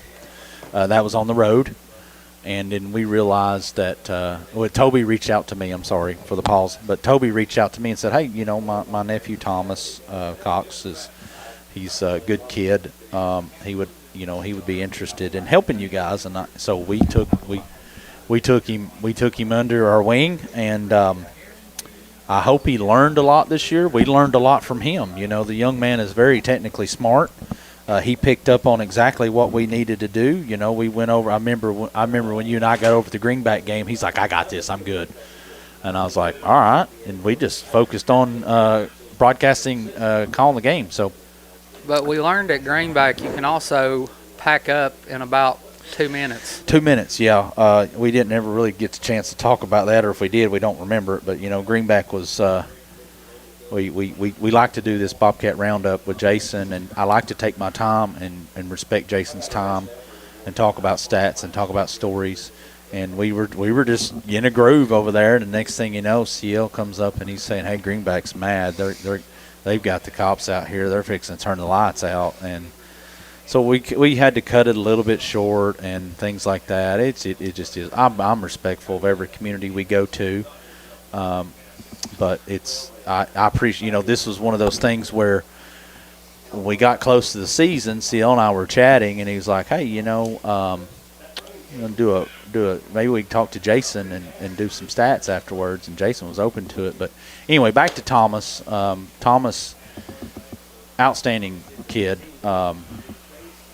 Been here, goes right to work, helps. So if you see Thomas out or you know Thomas, give him a big thanks for helping if you've been tuning in and watching, because if you're listening to me and CL, I hope you're enjoying it. But the video is all Thomas. The video, and so it's been a great season. We did all 10 games this year. It's kind of tough here when we do our stuff at home. So we're going to be back for basketball, home games. Maybe I can talk to Andrew, maybe get some sponsorship. Maybe we can go to the beach at Christmas time with them. But, you know, all the coaches have helped us out tremendously. Coach Biggs, support ever back since this is spring when I talked him down here at the DAV. This Kegley with the beginnings during baseball last year, and we're only going to, I feel like we've improved each and every week, and it's only going to get better as just kind of figure out all this technology and stuff. But the playoffs are ahead of us. It's going to take the hard way. Yeah, it's going to definitely. The Bobcats drew the tough card. Like I said, like Jason said, that second, you know, if we take care of business against North Green next week, which they are the number 2 seed in that Region 1, but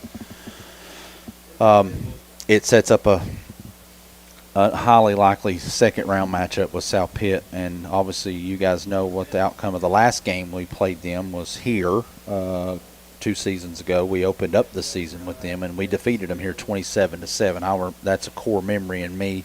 I'll remember that game forever, but I know they left here very, very disappointed and angry. They would love to have us back. They would love to get another shot at us. So definitely the North Green game is going to be a tough one, I would assume, and then the South Pitt is definitely going to be another if we get down there. It's a lot of travel. We go from one end of the state to the other in a short amount of time.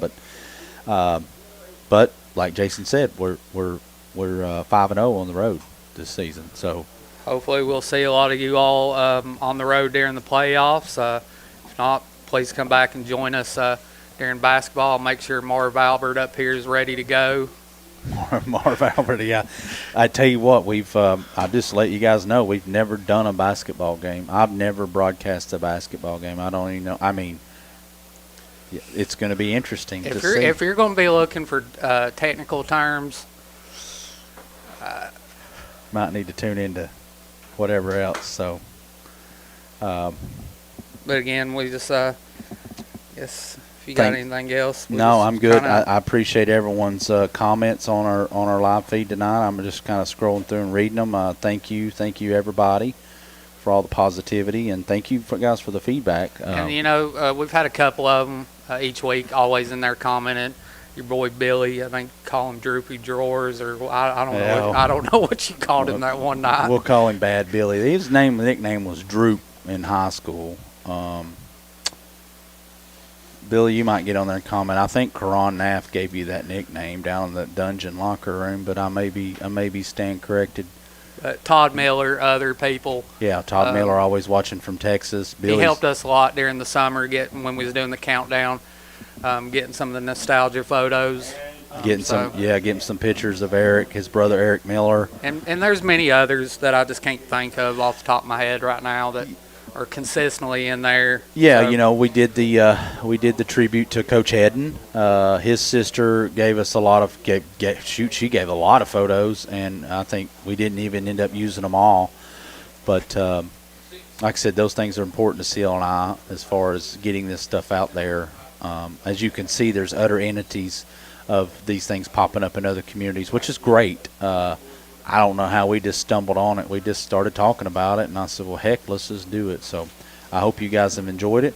We are going to go off the air. This is it for us for the football season. We're fans from here on out, and then we will, once CL and I get sit down and get a chance to talk about, we get a trip to North Green next week, CL, so maybe we get to figure out our basketball then.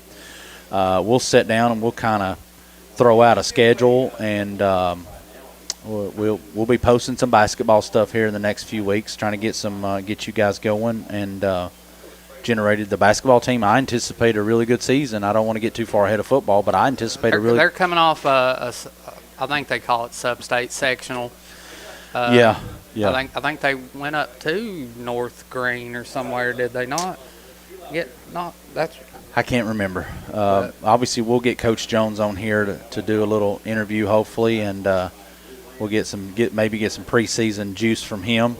The middle school does start next week, I think. But anyway, we don't plan on doing any middle school basketball games. But if you guys, there's plenty of sports here in the Bobcat community. We want you guys to get out and support them, support all the sponsors. You probably heard me announce tons of times tonight the sponsorship for the football team. Get out and give these local businesses your money, your support, their business, because it's important to them. These are mom and pop businesses for the most part. There may be some of them you may work at yourself, so get out and support these teams. Get out and support all this, and thanks everyone for tuning in, and have a good night, and we'll be back live on the air here in the next few weeks for basketball. Thank you guys.